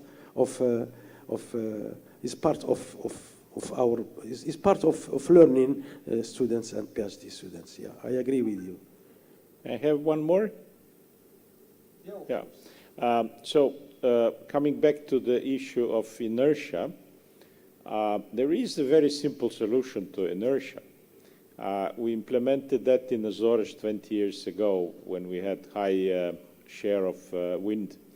You just leave your generators idling connected to the grid. So they're spinning and giving inertia. And we have huge amount of generators on the grid, which we can use in this way. The problem which I see is we have to find a way how to pay them, because by spinning they get worn. So we have to remunerate that cost to the utilities who are going to provide that. And these spinning generators, either thermal or hydro, will also be a backup. We will need backup anyway. So we need to think about how to pay for this extra service. It's coming now. We could see it in Spanish case. If we had more generators spinning, they would probably be able to provide a response quick enough. Yeah, I fully agree. I mean, the technology of flywheels, it can be a generator. You can also buy a flywheel and let it run, and that works. It costs a bit of money. So two things with that. The way to remunerate it, there are some experiences in Finland, if I'm not mistaken, in the UK, with this enhanced or fast frequency response. So it's an ancillary market, basically, that they are implementing. It's a bit different because, without getting too technical, but it reacts to the difference in frequency, whereas inertia reacts to the derivative of the frequency, the ROCOF. And so we could invent an ancillary service that provides exactly this service, which is called, by the way, synthetic inertia. And for that, there is also an opportunity with the deployment and the cost going down of batteries. That's what is being done in South Australia at the moment. You see more and more batteries providing these fast frequency response services, and that's totally doable. Now you have to see with the harmonics and so on. I'm not a specialist on that, but in theory, this really could stabilize the grid without having to have these rotating masses. Okay, thank you from my side.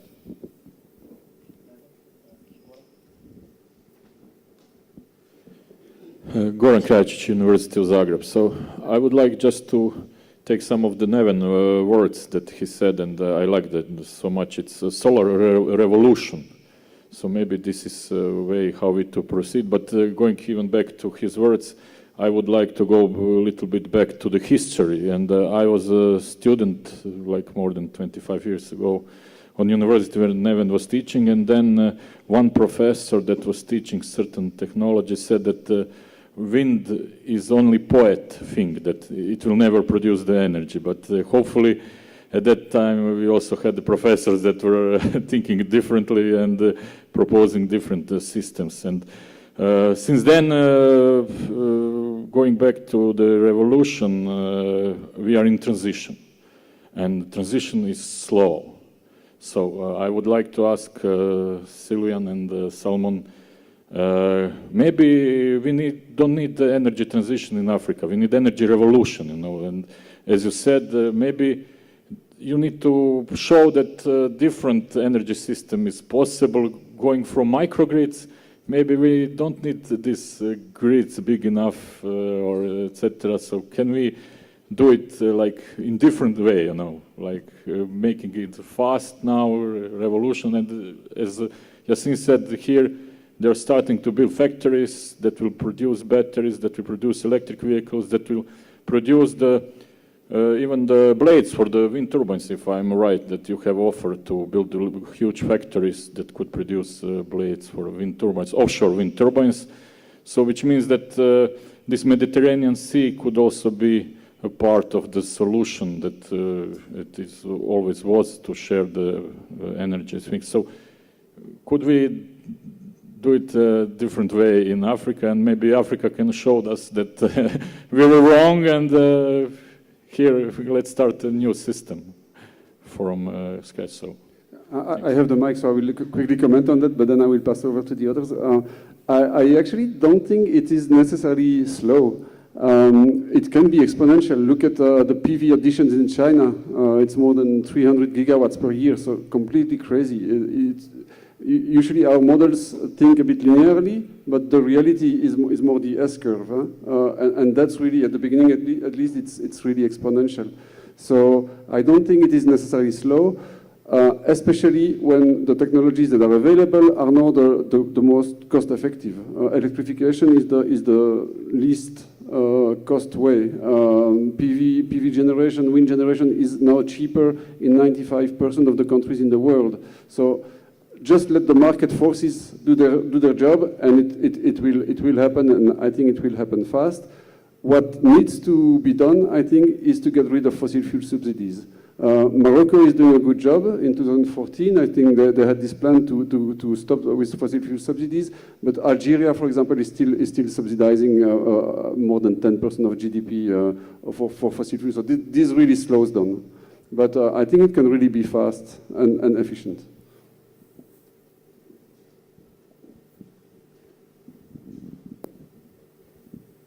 Okay, I would start by saying that Africa is greenfield for renewables, and the parts or the transition that will happen, like for example in Europe, is not going to be the same transition we're going to have in Africa. From the onset, we have the opportunity to leapfrog to renewables, and actually there are a few countries in Africa, in sub-Saharan Africa already, that's electricity grid is like 80% renewables. So these are perfect example. Kenya, almost 85%, geothermal hydro, and with this kind of system, if we have a good climate, there is no hydro fluctuation, it will be perfect. And with geothermal in their system, excellent. Uganda, almost about 95% or more. Ethiopia, about more than 90%, and now Ethiopia, Professor Navi also was mentioned the point today about Ethiopia saying, oh, we don't want high CE anymore. It cannot be faster than that. So with this kind of policy in place, then the market forces also be pushed by the policy that will be coming up. So this is where more research effort and more talks and more, we in the academia being more vocal would play the part. So when we tell them, okay, this is the way forward and these are the advantages, there are jobs that will be provided, then I think maybe the politician will be motivated because there is what we can do and there is what the politicians can also make happen as well with good policy. But as he also mentioned about China, also right now, for example, in the case of Pakistan, there is huge fast ramping of solar. So it can happen as well also in Africa. And I also mentioned the other time about Kenya. In their last mile electrification program and some other ones they have in the past, they had fast and huge solar ramping with solar home systems. So I think I would not say technically it is low. There is some progress needed, which is really lacking. We need to push the narrative that this is the way forward and not some countries thinking of investing in nuclear, for example. So there are talks about Ghana wants to invest in nuclear, some other part of Africa wants to invest in nuclear. That maybe is a gray area for me to talk about. If not for maybe nuclear weapon, I do not know what they are doing because the way forward is renewables and its abundance. Then, as you said, there is a huge gap in the demand and supply, and we need to fill it fast with renewables, especially we have to solarize Africa as soon as possible so that at least there will be, it's also hard to the economic empowerment of the rural to the urban as well. I think one presentation was coming from someone from ECOWAS today and was talking about this kind of solarization also right from the rural area, which also make a lot of sense. And I think it can be faster, but I think it's not, maybe not too slow as well. Anyway. Yes, thank you. I was actually going to ask a very similar question to the one before, but the other way around, because I think I have a few more cautions when it comes to the topic of the solar revolution and sort of fast-tracking everything and leapfrogging, because what we're seeing at the moment from where I stand, I live in Uganda, which is, of course, neighboring Congo, and we all know the raw materials that have fueled a lot of conflict in the region, and there's many examples like that across the continent, and where those raw materials then get extracted from the continent, and the value gets added elsewhere, in Europe, in China, around the world, but not on the continent in a lot of cases. So fast-tracking this kind of solar revolution, which would require immense amounts of batteries, etc., etc. I worry a bit that we're losing or maybe also overlooking a bit of an opportunity to add that industrial value in the production on the continent. So maybe that's just a bit of a word of caution against trying to be very quick with this, because the economic value would possibly be added to countries outside of Africa. I wonder if you share some of those concerns. Actually, I thought the example from Ujda University, connecting universities and sort of talent building with the industries is very, very interesting, and I think that's an example that many countries would be interested in learning from as well. So thanks for sharing that. And yeah, I would be curious to hear some reactions. Not really a question. Okay. Not directed at anyone in particular. Okay. maybe a quick react to that. At some point, we were doing something on jobs, for example, in jobs that would be coming up with energy transition, and we see that some job will be outside of Africa, no doubt, because of the expertise that is lacking. So at the initial stage of the transition, we cannot say that we will have everything localized. Some of these panels will be maybe brought to Africa. Some of the cars will be assembled in Africa. I think baby steps. So we cannot say that not every part of the job supply chain will be out of Africa. As time goes on, I believe there will be more industrialization. There will be also taking place in Africa. It could start with assembling to production. I think we just have to be in the right direction. Thank you.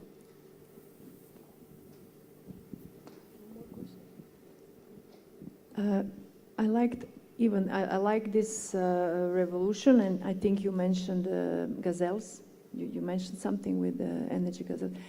We had in Croatia as well a lot of discussions, and when they want to slow down the producing from domestic resources, they use these sentences like you mentioned. But when you look, for example, at the fact that nothing can be produced locally, but now EU is very much focusing on EU production, and very much will be having some of the measures, not direct but indirect, in order to facilitate this producing locally. But in any of the, I would say even in wind energy, you have other who are in a supply chain, which means even if you put a turbine that is not produced locally, you have some 40% of domestic input, you have 90% of the local team stuff. So these percentages are quite okay. And I think a revolution depends where it happens, maybe in which country, because every one of us is measuring the slowness depending on where we started. I would say we have revolution in Croatia in the last 3 years, because we were, and still are, at the bottom of the EU in terms of solar plants installed in Croatia. But the last 3 years are exclusively a revolution because they're put on roofs of households and industries. We do not have solar projects that are independently, on the land. So I would say for Croatia revolution, yes. I would say for solar revolution for Southeastern Europe, because many of these countries that surround Croatia, they want to join EU, and one of the prerequisites is this. I would say economically that if Croatia imports 1/4 during summer months, which is 300 million euros, and the amount of money that we lack because we import fossil and there is CO2 certificates, this amount of money, if I talk with the transmission operator, they say 440 million euros we need now. So this will be for us a great amount of money that instead of importing it, we could use for the grid. So I understand fully your argumentation, but I would say that in general, every country needs to rely on potentials and resources, because the countries that are rich in energy, they're rich because they rely on domestic resources. Those who don't have it, like Ireland, they would have a complete 25 size of football, terrain, offshore wind. So I think the smart way is always to rely on domestic resources.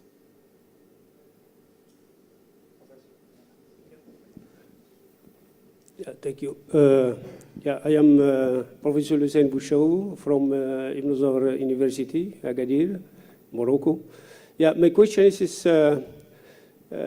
very interesting, this discussion, but for Africa, or for mainly North Africa, for example, for Morocco, the question is how we can transform this science between politics, society, and introducing this innovation. Because we are talking about this innovation or to share knowledge and to find solution for the energy.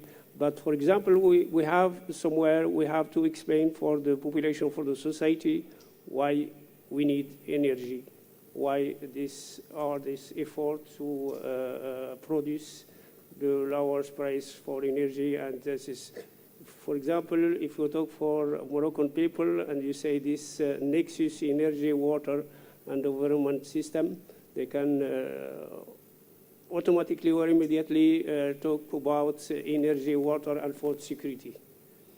Because in Morocco, when you talk, for example, for our agriculture, for example, presents about 30% employment, and our agriculture are based mainly on water. And during, I think, 4 decades now, there is no water because we have this climate change. And we arrived finally to build this desalination station to mitigate this consumption of water by agriculture, because our agriculture consume, I think, about an average 80% for our water resources. Then we need water, but the only solution now is the alternative solution. This is desalination or wastewater treatment, but both of them need energy. And the cost of cubic meter now, currently, if I refer, for example, for the station in Agadir, this is the biggest one in Morocco, with the objective for supply drinking water and agriculture, the cubic meter is just about €1 cubic meter. It's very expensive for the farmers, mainly for the small farmers. And the government subsidies the farmers, and the farmers buy this kind of water only 0.5 euro. But this is only agribusiness farmers who can buy this kind of water. Then we need which solution to reduce the price of the energy. This is, I think this is a dilemma to solve, and how we can go fast to find some solution which kind of energy can be produced with the low price, then we can subsidize, for example, our agriculture or our water resources supply. Thank you. Who can answer to this? I mean, the main problem between the relation between energy and water costs and all this stuff. Goran, maybe.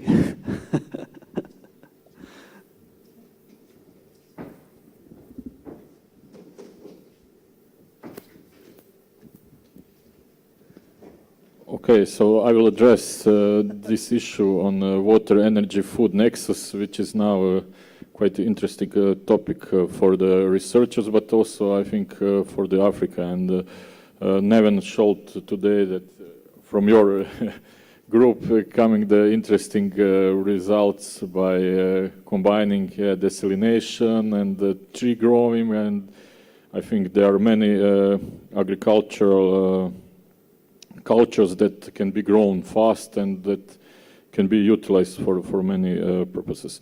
We are lacking definitely more,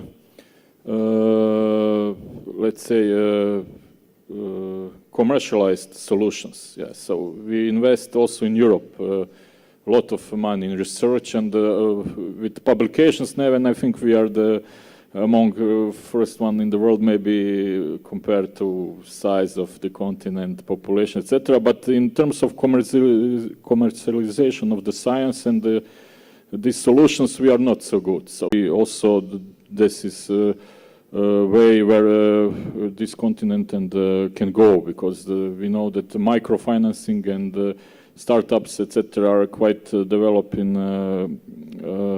Africa. So maybe we could have this kind of certain points for the innovation around the group, around the universities, as here we have Mohammed First University, that I saw you are investing quite a lot in new facilities that can really make fast products and speed up this innovation. So in terms connecting renewables with food and water production, I think this is the future where the most of our research will go. And we can see now that when you have energy, you even don't need the sunlight, you can grow food, yeah. So you can really rely on this. So if you have water and energy, so you can have everything. What we saw also, and Maya said, agriculture, solar photovoltaic are something. So this is something that where I think we could also make big progress, because integrating different renewables with different type of land use, it's important. And for example, not just for the floating solar PV can be used for reducing evaporation. Reversible hydro can be also used not just for this regulation, but also as a water storage, and this thing should be more improved and let's say research, but also coming from research to commercialization. So I would like also to address the question coming from Uganda. Yes, it's now difficult to not produce or produce your own technology, but in the global world, there are really huge factories that can produce a lot of technologies. So like one PV factory in China can produce yearly, if it is fully utilized 100%, it can produce the whole supply of PV for European Union, like 60 gigawatts per year. It's one factory. So, for example, you have a factory that can produce 9 gigawatts of solar PVs, and they employ only 900 people, which means that this is not something that is, so this, and if you import one ship of PVs, you know that you will save, how much, 100 ships of coal import or 50 ships of LNG. These are some terms that are now becoming quite important, and so I'm coming to the point that it's not necessary to produce everything locally, but as Maya said, it's quite important that you have your energy security and use this resources potential for flourishing and producing something with the added value. So if we can do it, this will be for me the solution. So I hope I addressed these two issues. Okay. Thank you, Goran. With your answer, I think we came, if there is nothing else to add, we came to the end of this panel. Yes, I mean, if... okay.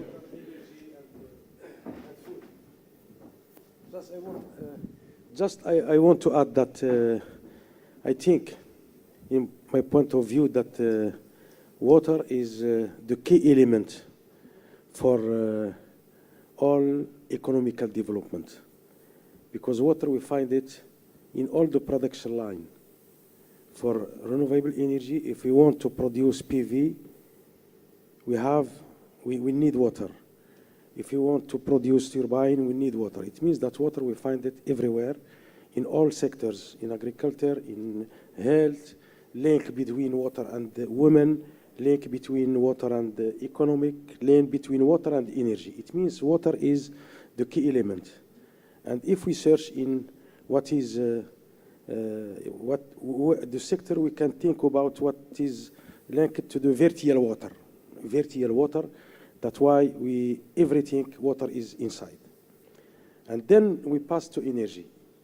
Energy also is very important for economical development, and sometimes more you consume, more that your economy is okay. I return to Morocco. The economic Morocco, and also to many African countries, because Morocco is, I see that is the mirror of many countries, because we share the same problem. We have the same problems of food, same problems in education, same problems in many topics. For Africa, I think that water is very important, as we know that many countries in sub-Saharan, that are in the south of sub-Saharan, suffer from water, even that there is energy. We have solar, we have wind, but if we don't have water, how we can produce energy for cooling, or I don't know, for others, because water is everywhere. This is the first. The second is education. For me, I'm convinced that the future is Africa. The future is Africa. Why? First, because there is about more than 4 100 million youngs. Is the youngest countries in the world. That's Africa. Also, is the land of Africa is not more exploited. Is not more exploited. It means always it's fertilized countries for food. It means if we work on that, even European countries or other, if they work a lot in Africa, Africa can nourrir le monde in English. Yes, could feed all the world because it's that is Africa. And also for Europe, I think, because as you know, Europe there is in the border of the est one, la bordure sharq est border. We have 1 billion people, China with Russian. But in the south, is Africa, we have also the same 1 billion people. That it means that Africa is a good market also for European. And I think that it's very important to think of these links between water, energy. Sometimes we can have energy without water, we can produce nothing, and it's vice versa. So I think that we have to think this link between the three is very important. Morocco suffer from this link. Sometimes energy, but without water we cannot produce our food or our feed. Yes, it's very difficult, and we feel it in our GDP. We feel less water. It impacts our GDP, and the same also in African country. Yeah. Okay. Thank you. Now, if you want to have the last words, someone want to add something else from our panelists? Another intervention from the guests. If it's nothing else to add, I think we came to the conclusion of this panel. Thank you so much for your discussions. Thank you also for the panel, our colleagues for the discussions. And I mean, as a conclusion, we know that the potential is here for this Mediterranean countries, North African and African countries to unlock it. Of course, we don't need just technology, but also, as you said, it needs politics, it needs finance, social, many things, many parameters to gather all of them to unlock this potential. And I think we just have to move from dialogue to actions. Thank you so much. Thank you.